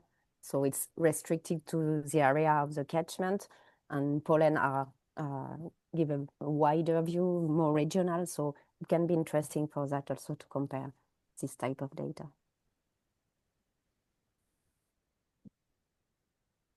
Thanks, Charlene. Jessie? Hello, yeah, I've joined on my phone now. It's got a more stable connection. So yeah, I was just thinking in deciding what kind of proxies to focus on and what kind of approaches to take, whether it's first human impacts or other questions. No, it's useful to go back and think, what are the actual questions that we want to answer? What are the the key objectives? Then that can help shape what kind of information is needed to answer those questions and achieve those objectives. What are the knowledge gaps? There's a lot of power in having a multi-proxy approach and multiple lines of evidence. It's not always achievable in individual projects, and so I guess it needs to be mapped across different activities that are happening. And I guess people on this call are also involved in this cost action. I know Walter Fitzinger is here. I'm not sure who else, but that's being led by Thomas Geisiker and others from the European Pollen Database. So there's this aim of this cost action, which is, I think it stands for Consolidation of Science and Technology, is to bring people together and network. And so it's called Paleopen. It's all about bringing paleo environmental data sets together. So there's probably a good potential to collaborate with that action as well.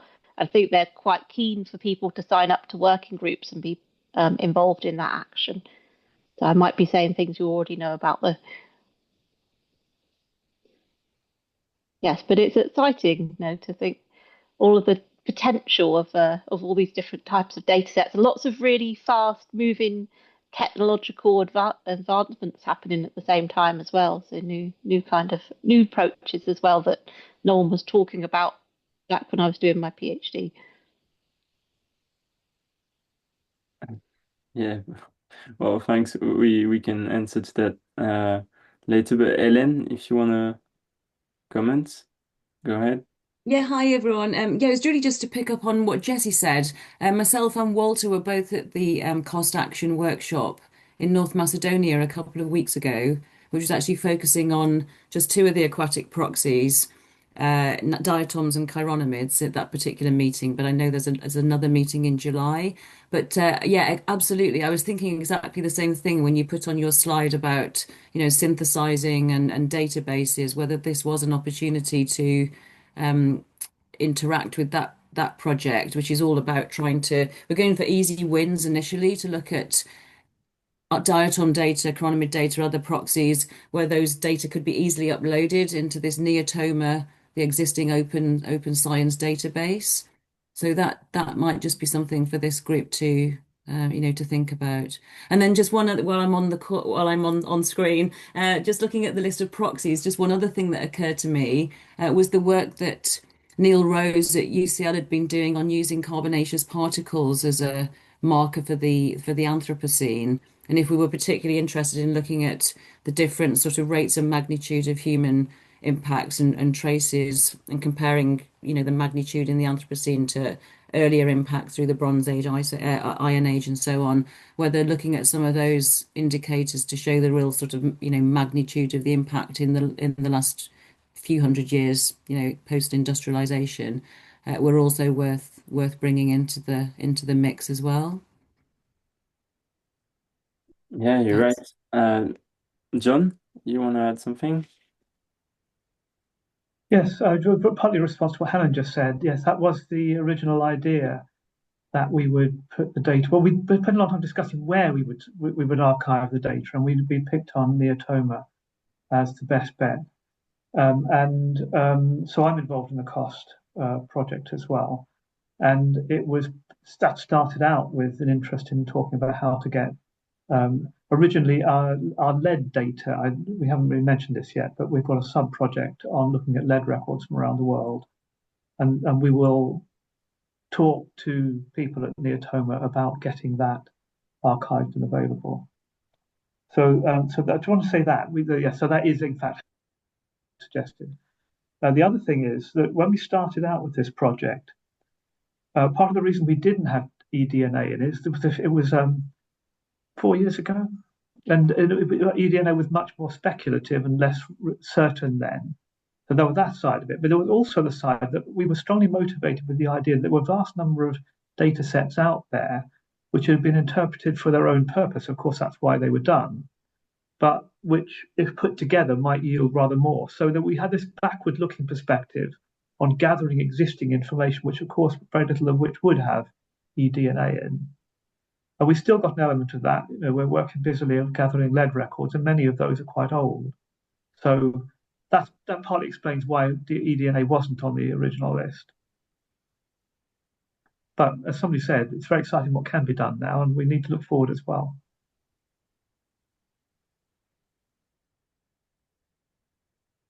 Yeah, you're right. Charlene?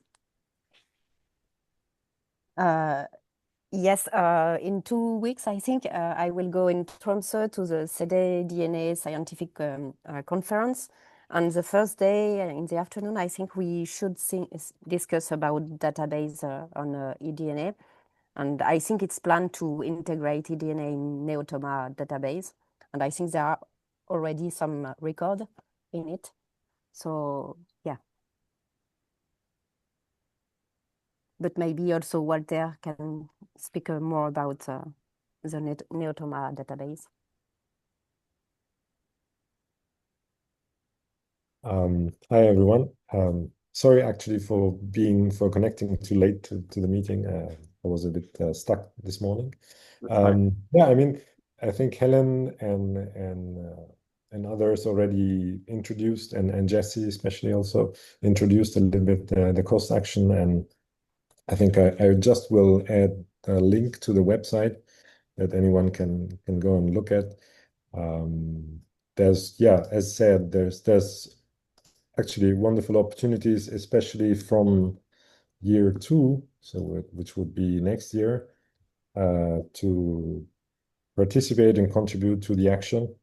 There's funding. There will be more funding available for students to travel to different research centers in other nations than their nation of affiliation to do some work, to do some activities. And so if you or your students or colleagues want to contribute, there's plenty of opportunities. So have a look at the website and keep in touch if you want to join. That's all. Thanks. Thanks a lot, and thanks for the link.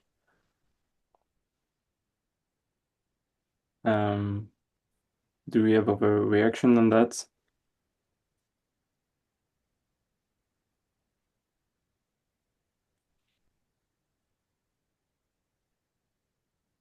Okay. So Céline, yeah, go ahead. Yes. I was just so looking at these proxies.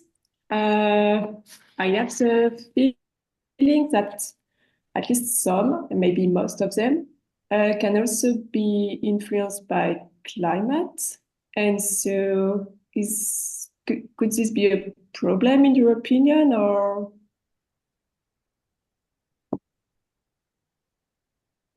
Yeah, that's one of the of the main question, right? How are we gonna disentangle climate and human effects on all of those proxies? Several studies have been doing that, but not all of them, and especially all the ones. So I don't know. Do you have ideas? I think for each study, they really checked in the paper that they were interpreting it based on, like as humans, based on like maybe multiple proxies, multiple signs that really show it. But it's something you always need to be careful. Keely Mills also had, I think, one in waters research on how to disentangle best. It's always going to be there, it's like the climate and human. So That's true. Yeah, sure, but should we should we think on of some notes of some rules or Yeah. suggestion for Yeah.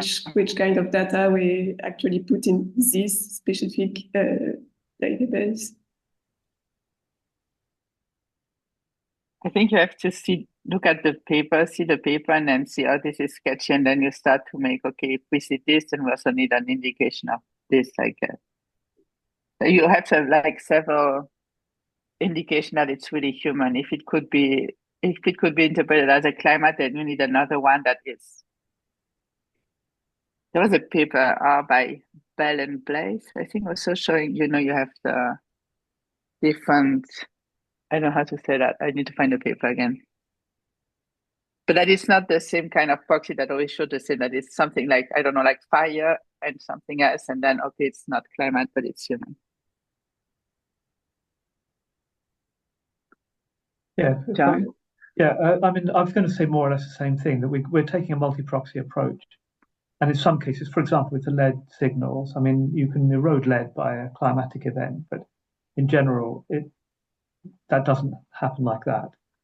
So so I agree. Often a multi-proxy approach will work, but there's another aspect to it, which is when we're talking about first trace at an individual site, then saying this is the first human trace beyond reasonable doubt is probably, well, very difficult. We've talked a lot about this early on in the project, about whether we look for the first possible indicator of human activity and then the first certain indicator of human activity. But of course, there's quite a lot of grey area between those two. But then there's also the kind of big data approach where we don't worry too much about certainty because we hope everything will sort of smooth out if we have enough sites involved. And we haven't really about how to employ that idea, I think. But yeah, it may be that we don't need to go for beyond reasonable doubt in order to do a useful global synthesis, even though that means in some cases we'll be misinterpreting the evidence. Not sure about that yet, but that's a line we've discussed.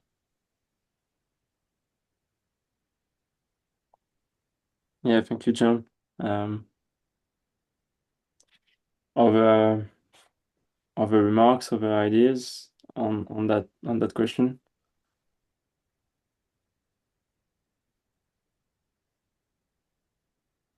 Yeah, Ellen, go ahead. Yeah, sorry, just a more general question, really. Obviously, I haven't been involved in any of the earlier discussions prior to this meeting, but is the plan to go along a similar approach to that in the aquatic transitions synthesis? And this is based on a meta-analysis, or is it just going to be based on primary data that all the co-authors hold? Now, I don't know, Natalie, do you want to answer to this? Up to the group, I would say maybe like the Latin America one for what is published out there, so more metadata analysis. But really, it might be different here. There might be way more out there, so it's up to us. We don't have to, yeah. Yeah, I can say for the lead sub-project, it's largely metadata, but then some of the people involved have got new studies and they'll be included. So it's largely metadata, but a bit of both in for the lead work.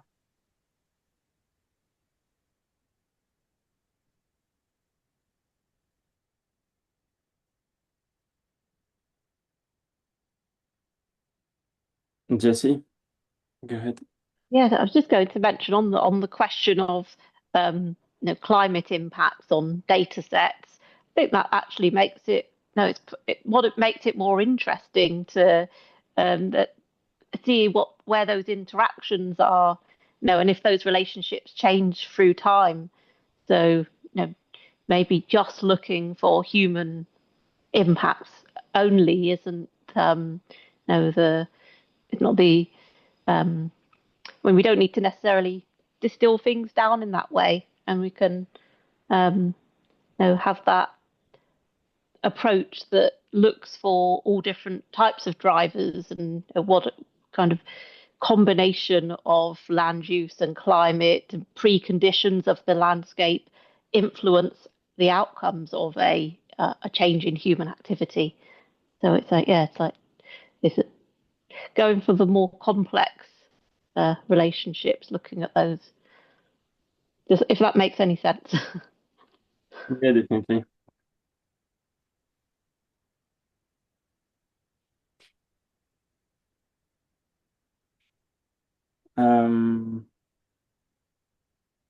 So Richard and Ben just left.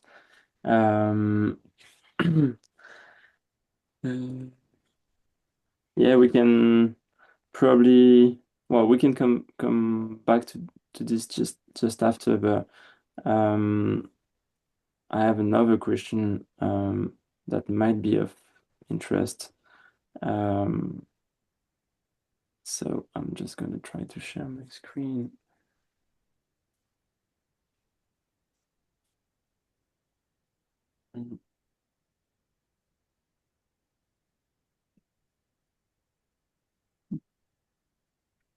Here you go.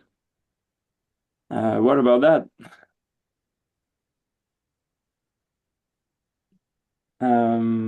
Yeah. What do you think about the boundaries? And well, I'm pretty sure it will depend on who is involved. But well, If I can add from the start, because we just had the one in Asia, and in Asia they were quite clear that, and I never know how to call that, Middle East, Near East, that it should be with Europe and not with Asia. So just to add to the complexity, because they feel it's really not the same origin. And for Turkey, you consider it's in Asia, because in between. So do we have to define region like Northern Europe, Mediterranean areas, mountains, Alps, Pyrenees? I don't know. Yeah, that was one of the questions I've listed. Sarah, go ahead. I really like the idea of using the ecoregions, and in that case, I think it makes it easier and simpler to put the information together and to make the synthesis. And yeah, actually about the Middle East, it was also my question. That's why there is nothing about the Middle East. And yeah, it's completely different system, I would say. um, not only the climatic and also vegetation, but also the archaeology and history. And I think it's also applicable to Europe when we use the ecoregion, and then probably some subdivision based on the, of course, when we come more toward the late Holocene, taking into account the cultural periods and similarities, methods, and so on. I don't know, maybe it doesn't make sense at all. It makes very good sense. It's sort of difficult. And we thought a lot about this for the lead project, which is global, not European. But and we simply divided it conveniently into a hand-drawn map. And then we thought about then trying to use the IPCC boundaries and very quickly realized they're not that suitable. And then we thought about historic, empires and the like, in terms of metallurgical, cultural things, but that changes so quickly through time that it doesn't offer a very helpful direction either. I almost feel in the end we might just have modern country boundaries, and it would be no more or less arbitrary than any other choice. But having said that, that's not a decision we've made. We've just not really come to any clear conclusions yet. It's very difficult. Maybe let the data speak for themselves. That would be the best way, maybe. Is there coherent? Is there spatial coherence to the historical development of these things? And the answer is probably not. But as a starting point, ecoregions is sensible. So yeah, so I've been just looking at that on the internet. So yeah, it could be a bit diverse, right? Several possibilities. Some are more complex than others. Yeah, so I don't know. You're right. It's probably easier. Because in my idea at the beginning, a possibility could be to organize sub-working groups, but I don't know about that. So could be sub-working groups on yeah, a different region, different ecoregions. I don't know, or we can all try to work together, just create a database and then see what the data say. So go ahead, Aurel and Thorsten. I don't know who wants to go first, but Aurel. So I have a question to this. So I'm not saying that we shouldn't do it this way, but my question would be, why would we use ecozones for human impact? So a different suggestion might be kind of altitude, for example. So because probably in the Alps, human impact was different from lowlands. So potentially use relief or something like that as a dividing thing. I don't know. I'm just thinking, why using ecozones? And I'm not saying we shouldn't do that. Oh, a lot of hands. Walter, you go first.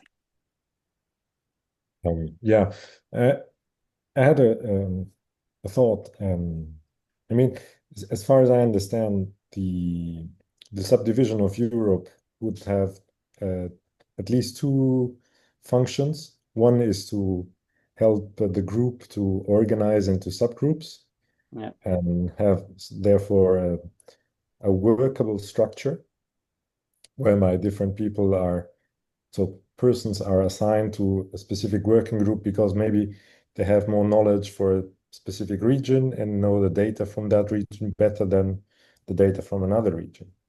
So that's just a functional subdivision of Europe for the working groups. And the other is to subdivide the European continent for analysis. And I would think it might be useful eventually to keep these two groupings separate because they have different functions. And so the decision on how to analyze the data can come later. How to group the data into different regions for the analysis of the data is a second question that can be addressed later. Yeah. It doesn't need to be addressed now if the goal to subdivide the continent is to have a functional subdivision for the working groups. That's all. Thanks. Oren, you want to add something?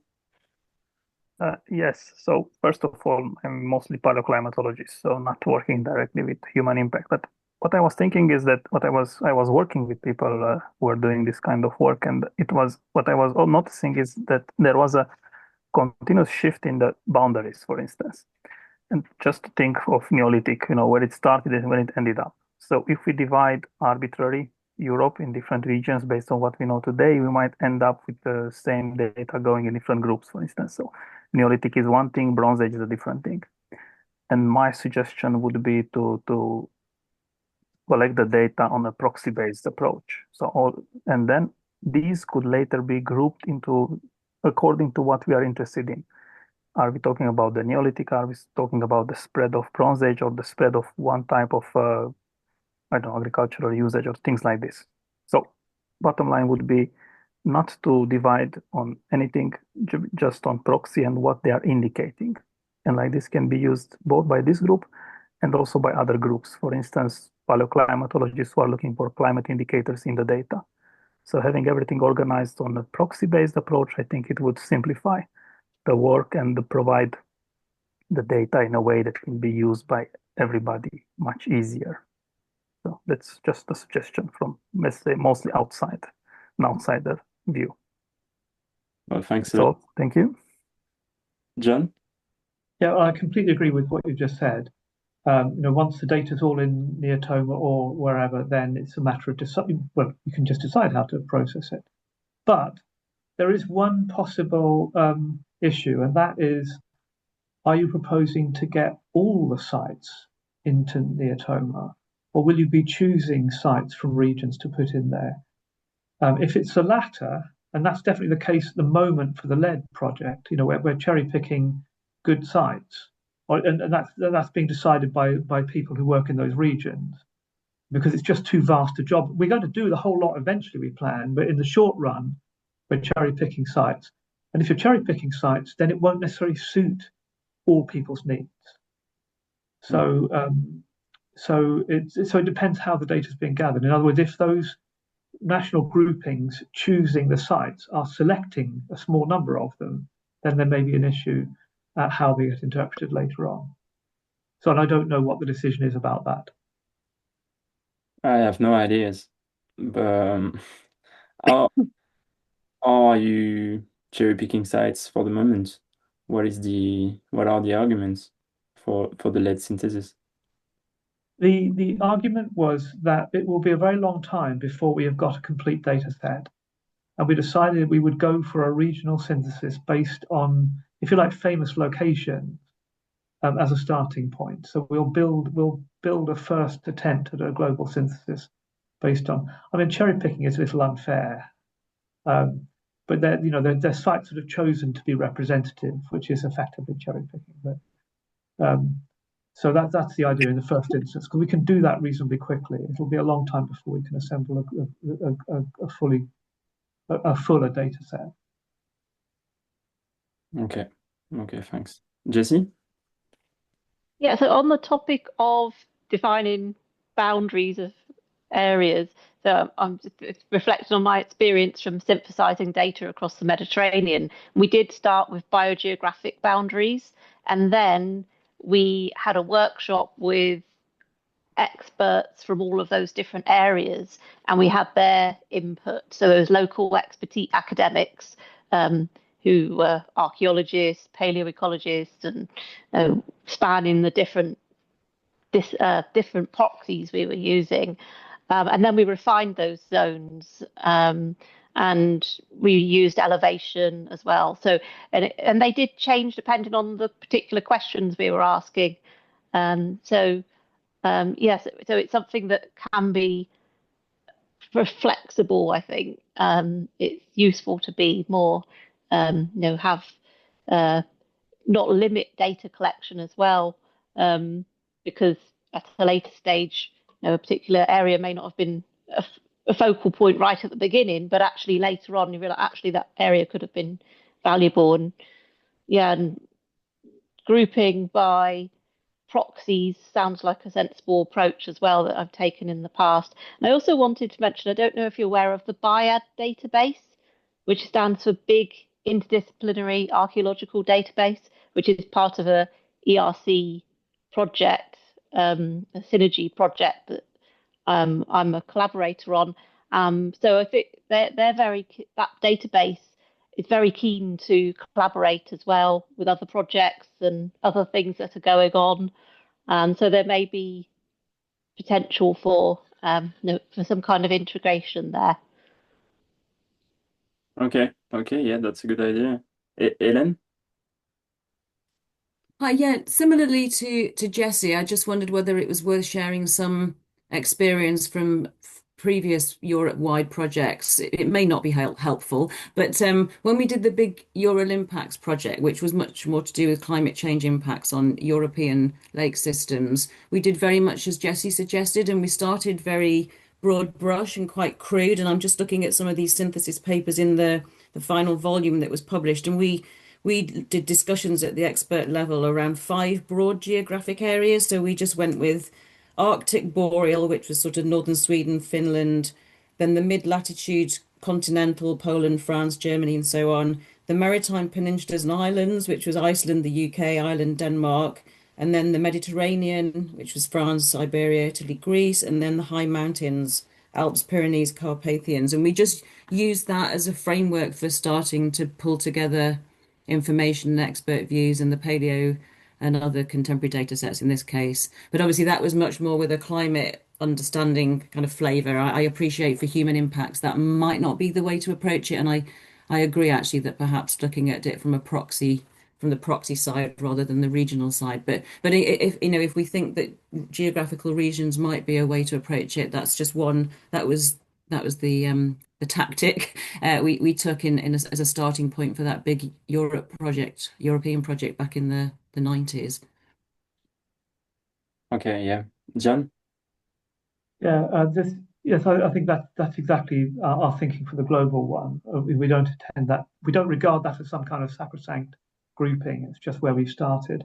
But there is another issue, and perhaps this isn't such a big thing for Europe, but for the globe, looking for Holocene length lead records, we are going to have lots of gaps. We're going to have lots of regions with no data at all, or rather, no data, possibly that no data exists, but the same thing from our end at the moment.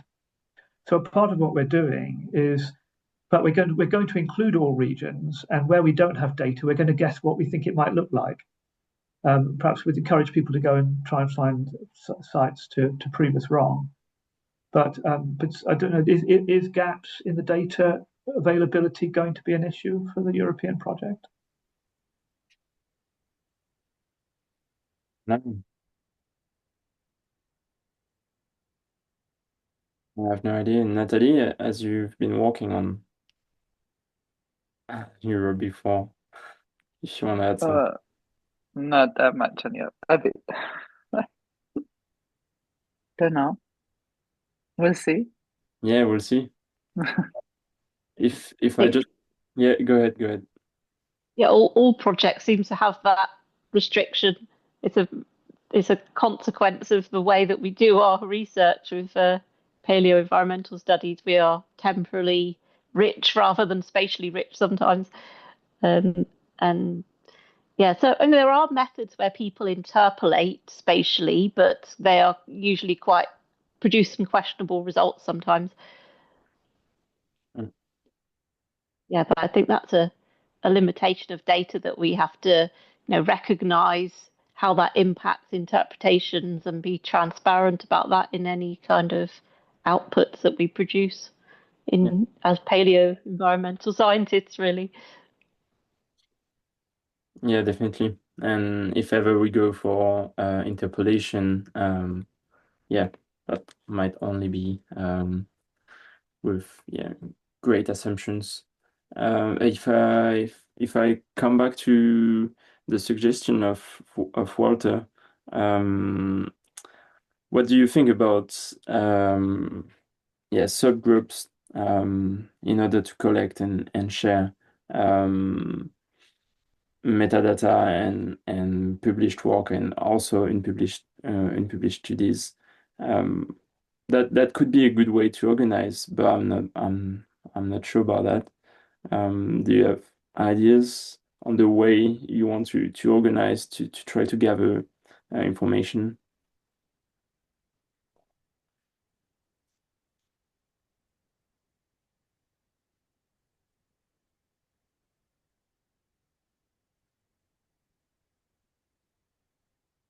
Not really. It could be like as Ellen said, walking on, I don't know, islands, high altitudes, or high elevation regions, and then I don't know, northern boreal sites, Mediterranean sites. Yeah, Jesse.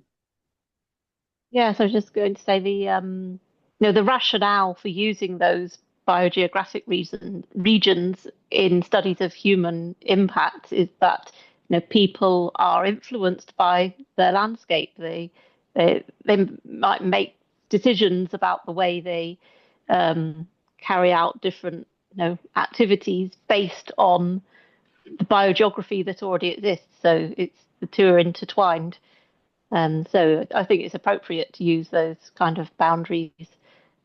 No, it's not really possible to group things according to human activities. Then it could become circular reasoning using the same data to group things and interpret. So it's independent data as well, having bioclimatic envelopes and human land use as two separate strands. You've then got an independent way of defining regions and seeing responses in landscapes. Yeah. Charlene, do you want to add something? Yes, maybe the choice between boundaries could be a second step, as I think Walter said previously. But maybe the first step could be to share like a big table with the location of the sites we think interesting, and so altitude and latitude, longitude, and also the proxies we have and which type of activities or impact we could record. Time period, okay, you already did that. You are sharing a table, and then we can also put the ecoregion and other maybe cultural information, and then to try to see what boundaries could be interesting, or if we have to work more on proxy type. But I agree with the idea that it's better to maybe have subgroups just to make the work easier.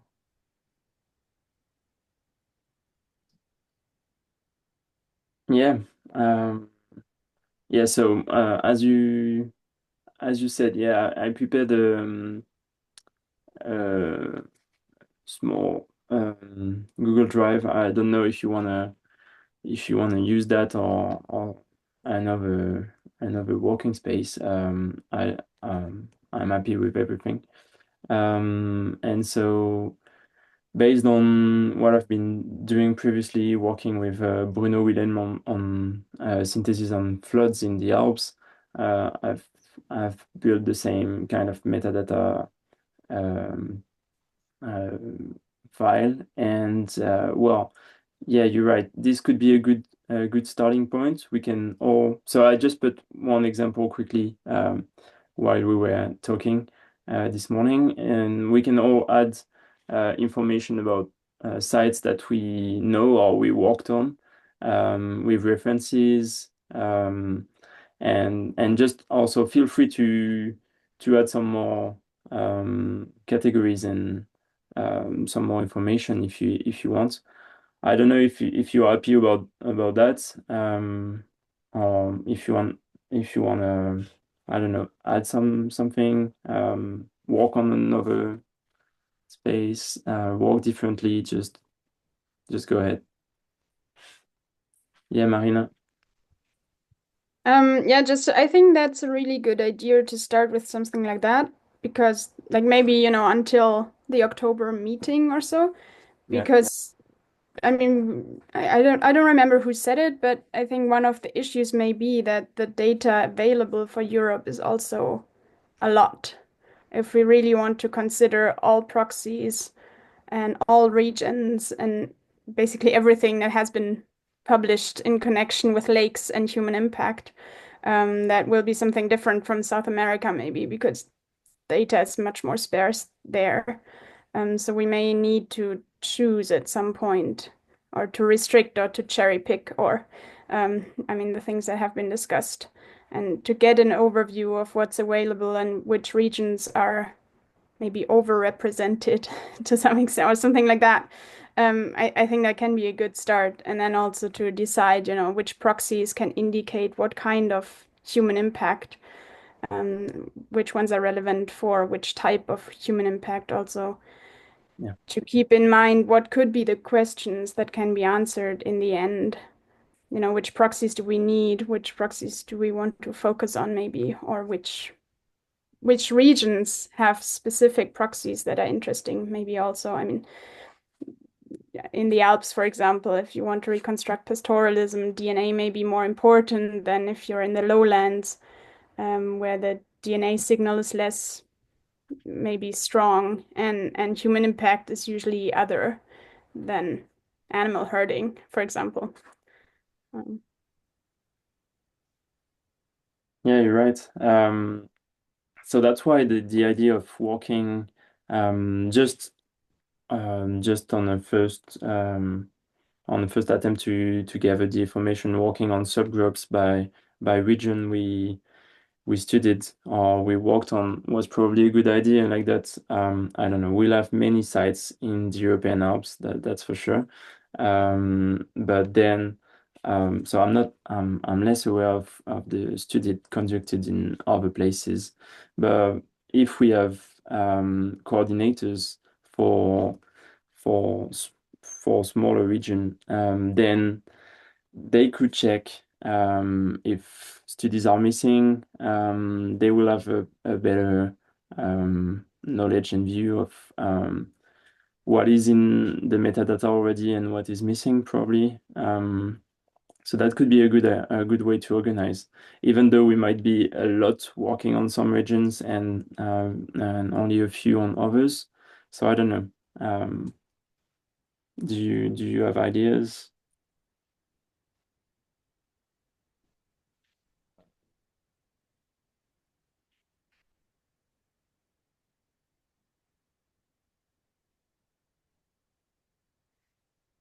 No.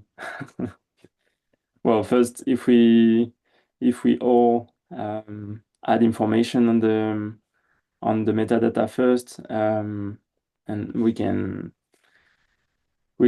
see how it goes, and see if there are some places missing. Yeah.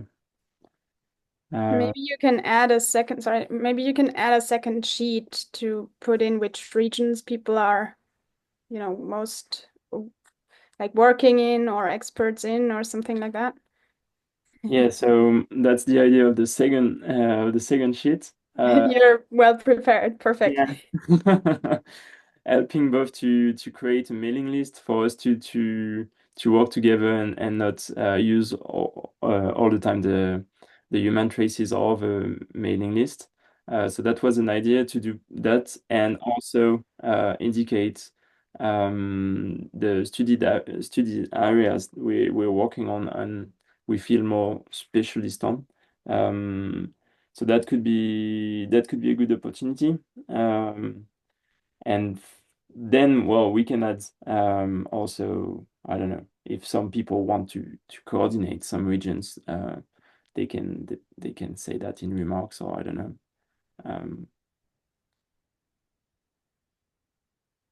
Yeah, Alicia. Yeah, I have one more question about proposing the sites. Because I mean, when we talk about the the European coverage, I might find interesting sites, for example, and I know that the papers are published, but not necessarily raw data. What should I propose this site or not in that case? I mean, I don't know what kind of statistics is gonna be behind the data we are going to collect. So I may find really interesting sites with published human impact, but not the raw data. So what about those sites? Yeah, I don't know for the moment. I have, well, I have no idea. The first idea was just to collect metadata, but raw data could be useful as well. If John is still around, or yeah, Katarina, you want to add something? Yeah, I would suggest maybe we can just add one extra column in the metadata sheet that indicates whether we have raw data available or not, so that in the first round we collect everything, and then if for the statistics later on it's important to have raw data or not, then we can just simply filter through the metadata. Could be an idea. Yeah, that's a good idea. I don't know, John, how you've been working for the lead synthesis.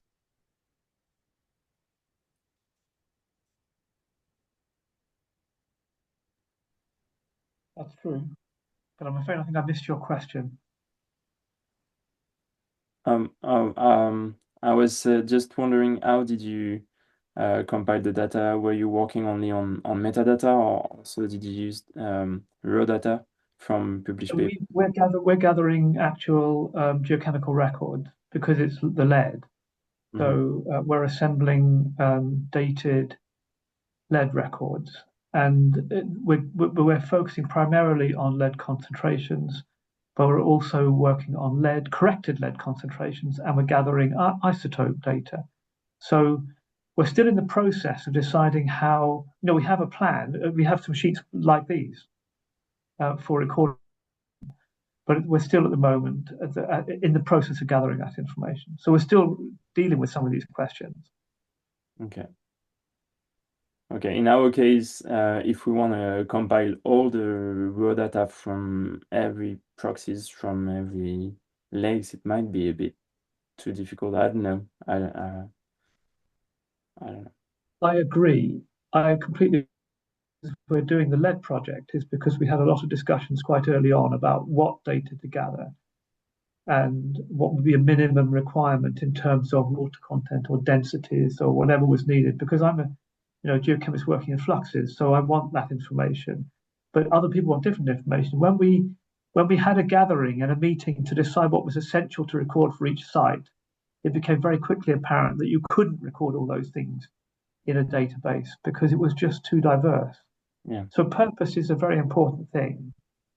And that's the only I would say about your list here is how will you manage when in 3 months' time somebody says, actually, we really need to add this column, but people have already added their data without that column. I mean, it's going to happen. Yeah. So it's almost like you need a procedure for dealing with it, which could be, no, we can't add that column. Or it could be you work out a way of making this flexible so that you can append information and that people can be invited to add that if they have it. But this is a real problem, and I don't have a. We've come up with just things for lead over a long process, but that's just lead. It's nice and simple and straightforward. Yeah.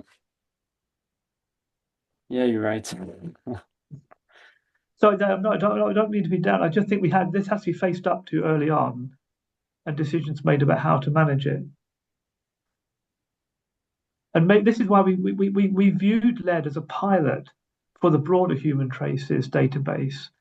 So we've hit those problems and had those headaches and decided how to deal with them before we try and do a bigger thing. But we don't have answers for that yet. Okay. Sarah, do you want to add something? Actually, I have a question. I'm not sure. Maybe it's already been discussed and I missed it. Do we search for the very long records that they have the very first human impact recorded in the area, or shorter records with later human impact is also interesting for this work? Yeah, we said that both could be of interest. So yeah, it's probably better to go for both. Yeah, John. Sorry, I just want to say that then probably maybe in the Google sheet, Yeah. maybe it makes sense to just add like I don't know, a column that clearly shows the coverage of the record that we are going to add. So the age coverage, I mean. Yeah, you're right. Yeah. Yes, I'd say we did that too, and we also included, or even though we were going to have a column for hiatuses, records that don't go to the present or had gaps in. In the end, we decided that could be subsumed in the periods covered column. But we did have that exact same discussion because there are lots and lots of lead records for the 20th century, or perhaps going back to the 19th century.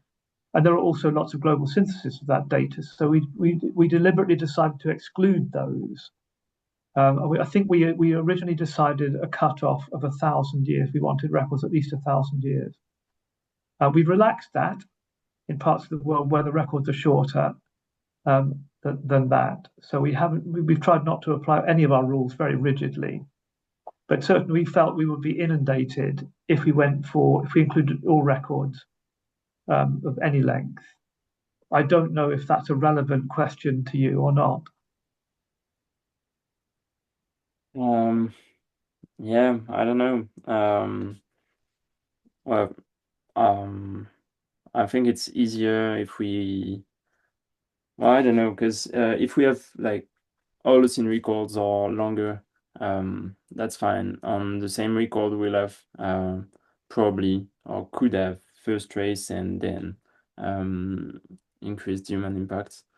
And the only problem with shorter records could be, is it the real start of human traces, or are we missing something? But probably, as we gonna go for a regional synthesis, information from lakes around might help to exclude some records, or I don't know.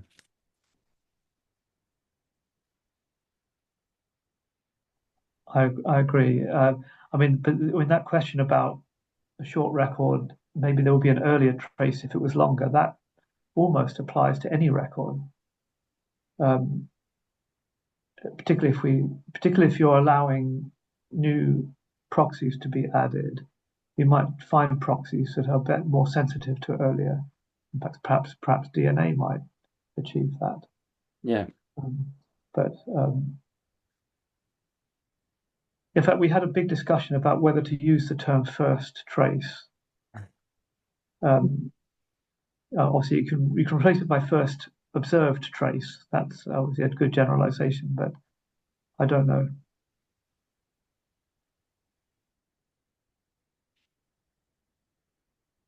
You're right.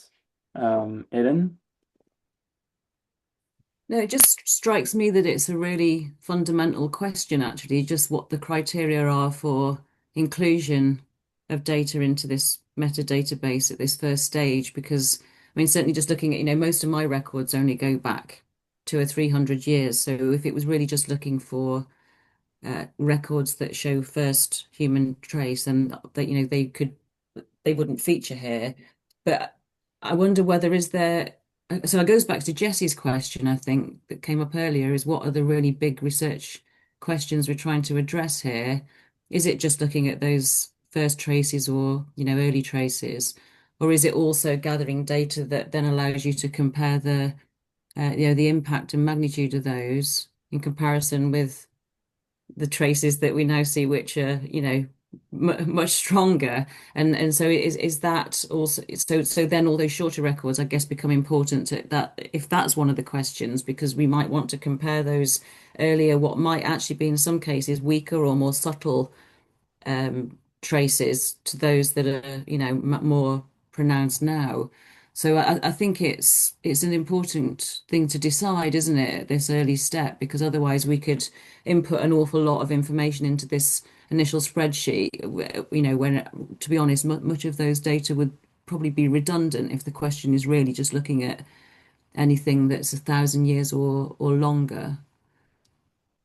So I do feel that's quite an important decision, and unless you don't mind everything going in, seeing what comes of it, and then making some of these decisions. Do you want to go with a top down or a data led, or do we want to set up some of these criteria up front? Yeah, you're right. But this is also a question that could be related to the choice of drivers and proxies we're looking at. Because if we're looking at even like shorter records, but they might be really interesting for several drivers, like pollution or modification of the lake habitat or else. So I don't know yet what's the direction we're I taking. think I would tend to keep it open, because there might be a lot of research questions that then emerge from this, like, oh yeah, we could look at this for the modern and this for the old. Like, sure, to make it easy, we could just go for the first like they did. But I think already in aquatic transition, that's a bit what we did. But there was a huge group at one of the first workshop, I think in Nottingham, mentioning all the recent impact, and then it kind of we left it there and it's still there. So I think it would be nice to also have the more recent and how this relates to the early ones and how we can then use them for more management questions and so on. So I would really keep it open, but it would be nice then that like a subgroup works on the more recent and use then this data. So I would not from the beginning keep it off, but rather try to have a group that is really interested into this and then takes this data and makes something, answers questions with those. Chad? I like that idea. It's only a question of the practicalities. Do you have any sense for how many records you're going to get? If every record that exists on this topic in Europe comes in, how many sites would you have? I have no real sense, I have to say. I don't know. Are we talking thousands? Tens of thousands? Thousands at least, yeah. I think so. Then when do you think you'll have 1,000 records in the database? That's when I'll be retired. Yeah. Thank you. It seems to me that's quite an important question, but it follows on really from what Helen was saying, that it depends what you want to produce. Like this, and this is exactly why we've gone for this global synthesis on a limited subset, because we've just figured it would be that so far away till we would be able to publish anything out of it that we decided to go for that. But there aren't actually that many records more than 1,000 years old. If you exclude Scandex or F data, which was added a part of a project that wasn't really about lead. I mean, there must be many records that include lead measurements that way, but not necessarily suitable for inclusion in what we're looking for. But if you have it very open in terms of what criteria, very open in terms of what records, there will be a great many.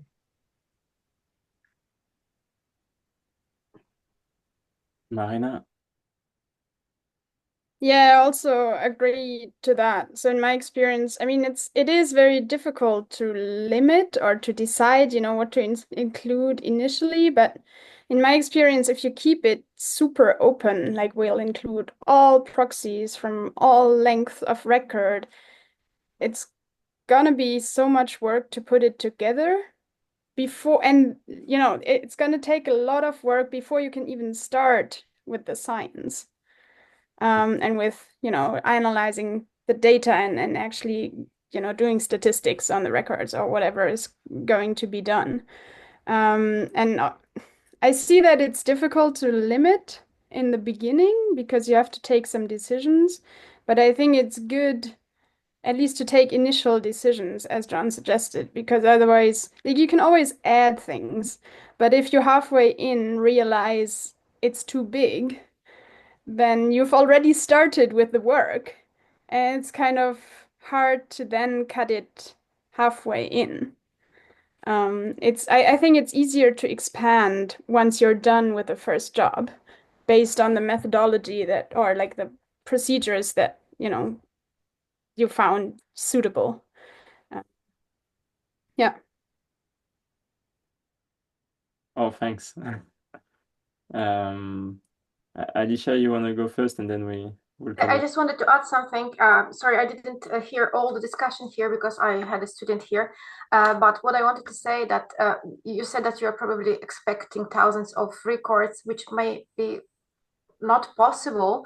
I mean, if we consider if you want to consider whole Holocene or the last few thousand years, there are not too many. I mean, there are not that many sites in Europe covering that time frame. I mean, even from our experience, we have plenty of lakes here, and we work on lakes, but most of our research is focused on 1,000 to 3,000 years.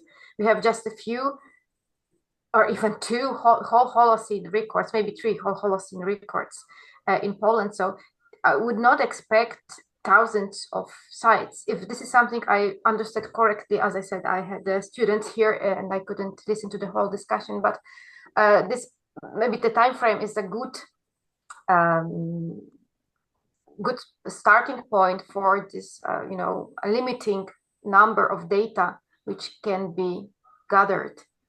Yeah, sorry, I just wanted to say that just because I didn't know if you were discussing that already or not. And I think that we cannot expect thousands of sites covering whole Holocene, or I don't know, the last 8,000-9,000 years. And yeah, thanks.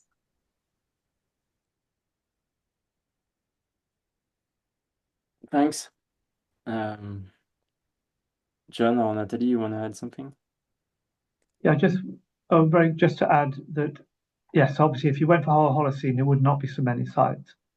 But following on from suggestions earlier, if you do put an age limitation as a starting point, then you could always decide to relax that and add a load more sites, and it really would be a load more.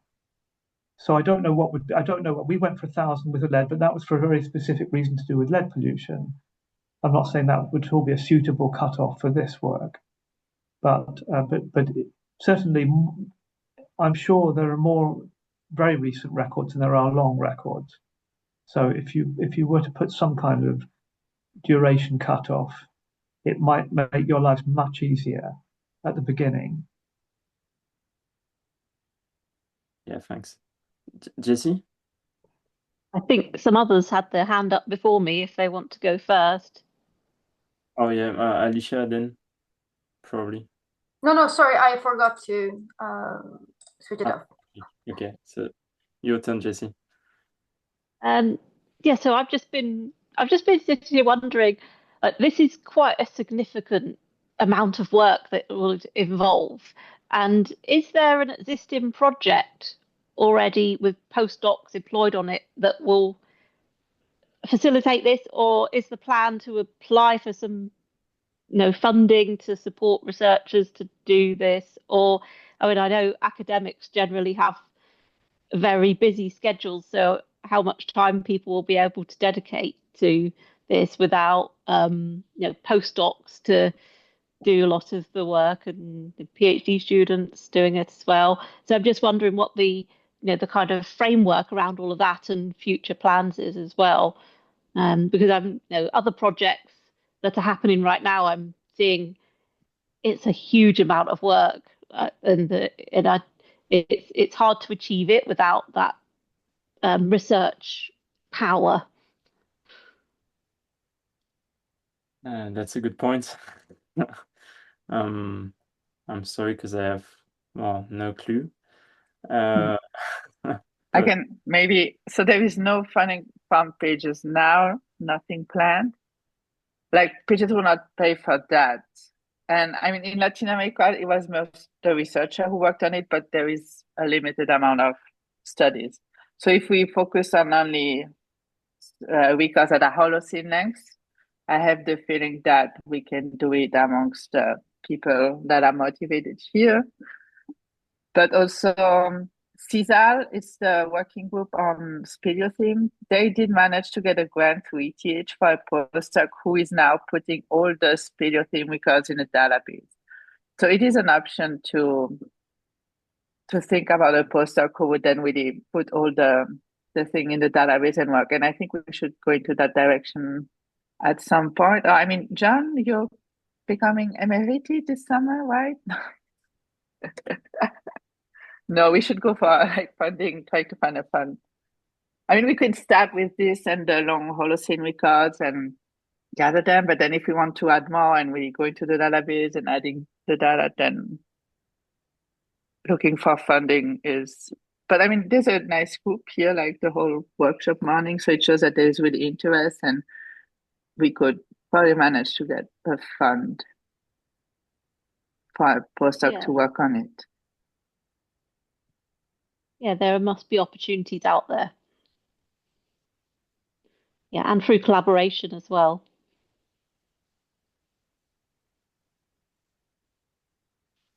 Okay, thanks. Charlene, you wanna add something? Yes, maybe one way to not make to discard some people from the group and the working group, maybe it could be to divide in subgroups and with people working more on Holocene period or maybe the last 7,000-8,000 years ago, because it's where we should expect first human traces and impacts. And then to have maybe another subgroup working on the last 1,000 years and another one on the post-industrial period. But on this shorter period, maybe focus on just some proxies to not have a lot of publications, and maybe to restrict on the impact, for example, I don't know, landscape, openness, or pollution like lead or other pollutions. So maybe it could be a way to not have plenty of publication, because of course in Europe we are a lot working on lake sediment and a lot on the last 1,000 years. So I don't know if it could be a way to not be to have too much work. Yeah, that's a good idea. I don't know what you're all thinking.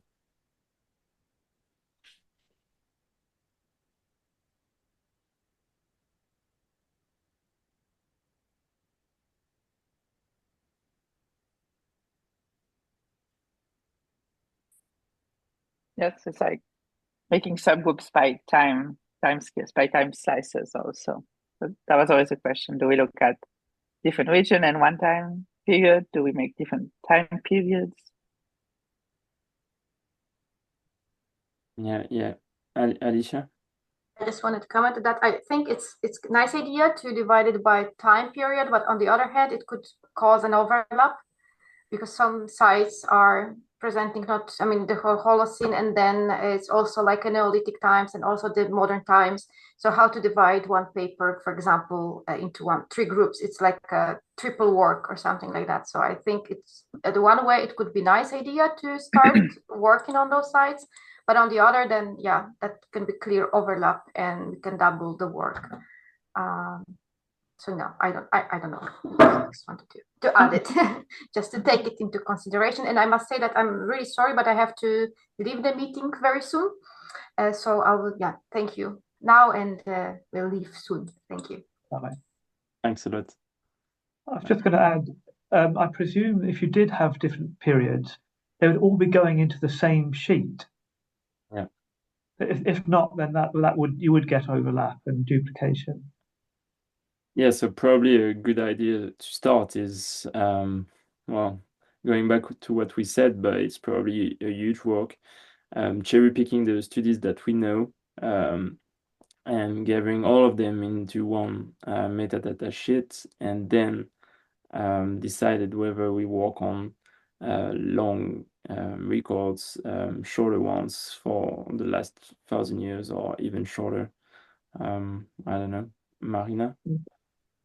I agree. And an additional thing to think about, sorry, Marina, I'll just finish saying this. Yeah, we envisaged people putting their data into this sheet, but of course,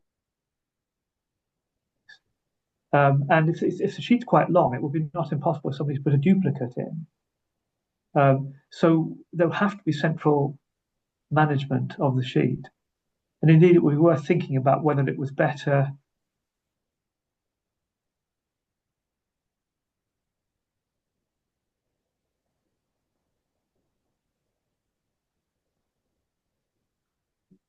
That's it.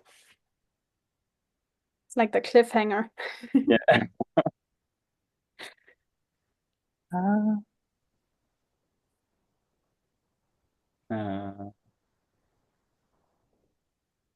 Is okay. Well, Marina, you can go ahead.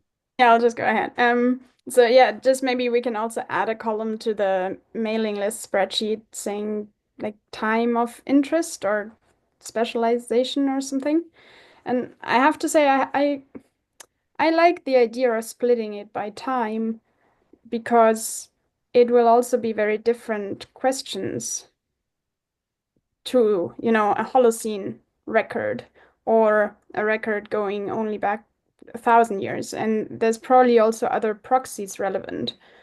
So if I imagine, a big database or a big spreadsheet with all the records in the end, it will potentially be time anyway, because a record that goes back 1,000 years can answer very different questions compared to a record going back the entire Holocene. So yes, there will be doubling of the data sets in different spreadsheets if we split it by time, but my feeling is that the question, like in the end for the analysis, it may be split by those criteria anyway. Yeah, you're right. Helen? Yeah, this is a really important question. Yeah, And sorry. Sorry, John. No, you got cut off. So you go ahead first. We lost you mid-sentence because you Yes, were about to say something really crucial, and then you cut out. Yeah, I forgot what it was. No, I'll come back to that later. Do you say what you're going to say? I've forgotten that. No, I was just going to say yes, the time period question. Just something that came to mind was whether we were also interested in, sort of emerging pollutants and sort of emerging impacts, and we won't get at that unless we look at some really recent records. I'm thinking of things here like microplastics or, the human traces of pharmaceuticals, which you can now start to sort of track in sediment records. So if we're interested in some of those more sort of recent pollutants, then we will need to think about that more recent time slice, I think. I don't know if that's of interest, but obviously we need short timescales to look at things that have only emerged in the last several decades. Yeah, that's why it's probably easier to gather every information on the first step, and then to go into details with working groups as proposed. It just needs very careful design of the database. Yeah. Because obviously a sheet here that suits all purposes, including pharmaceuticals, is going to have hundreds of columns in. And it just gets very cumbersome to do. Yeah. Together. Well, I think I'm freezing again, am I? A bit. But do you have ideas on how to organize the spreadsheet then, or? I'm more aware of the difficulties than the solutions, if that makes sense. Thanks. Sorry. This is why I think it's worth piloting it a little bit. Okay. To try it out. I think your design is a good one. Possibly you need to decide on some limits to what goes in it. Because if it, well, I'm exaggerating, obviously, then it doesn't work. But so at some point, if it expanded and expanded, you'd have to make a decision about what went in. This is where Helen's pharmaceuticals might be. If everybody puts everything in, then it will be perfectly okay for neotoma to sort out. Everybody can search for it, but data entry might be quite challenging. Yeah. We haven't solved this for the lead one yet, so if there's any neotoma specialists here, they can give better information on how much of a challenge this is in terms of data entry. Yeah, I think Walter and I are both data stewards for neotoma, and it's quite time consuming entering data. I've only entered pollen data so far, but there is quite a detailed protocol, so it does take quite a bit of researcher time, that process.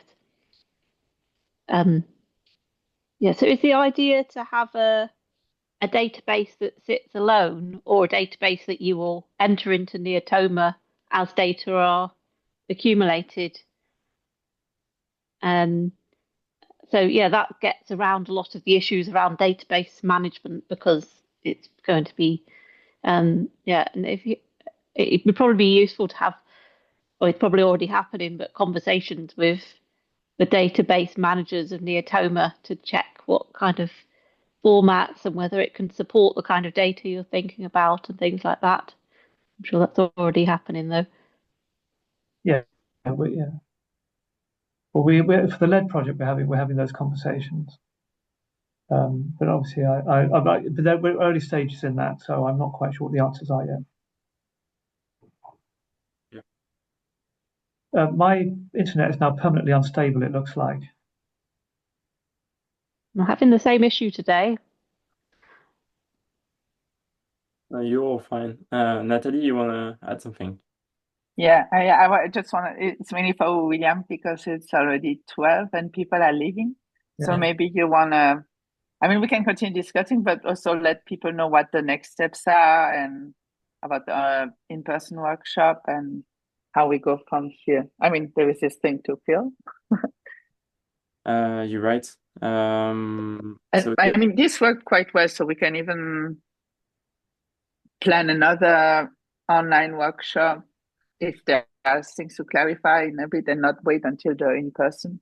But it might be good to check who is coming to IALIPA to have some idea what we can do also when we are on site in person. Yeah.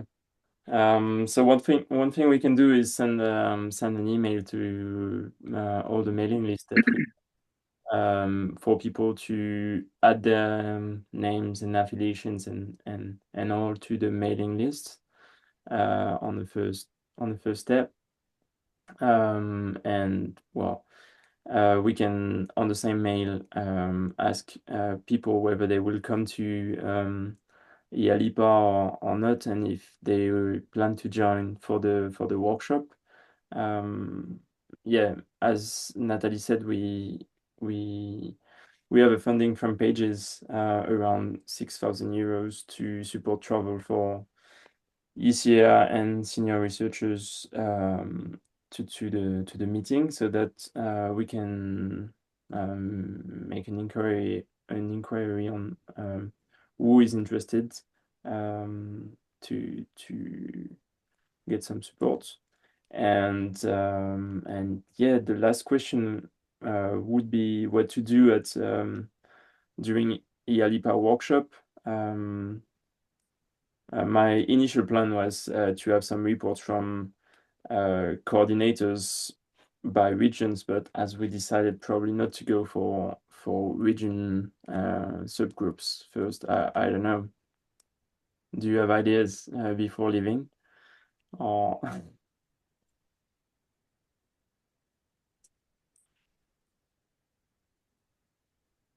well, we can, as you said, Natalie, we can continue discussing after a bit. But anyway, so yeah, next steps are I'll send an email with all those links and asking people to register for the IALIPA workshop, and we can try to plan yeah, another online meeting during the summer if you're all available. That's it mainly.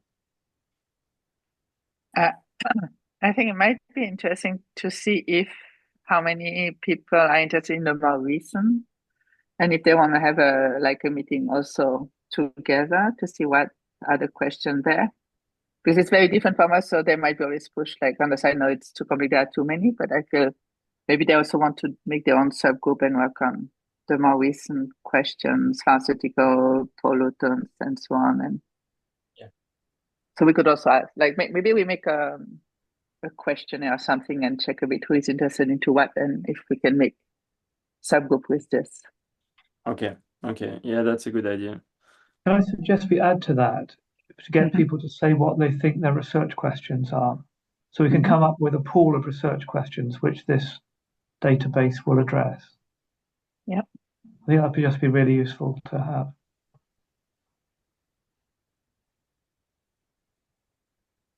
Okay, yeah, we can work on that.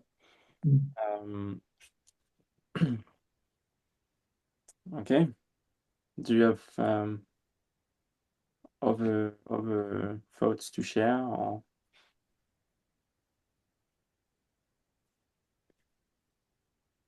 I don't think so.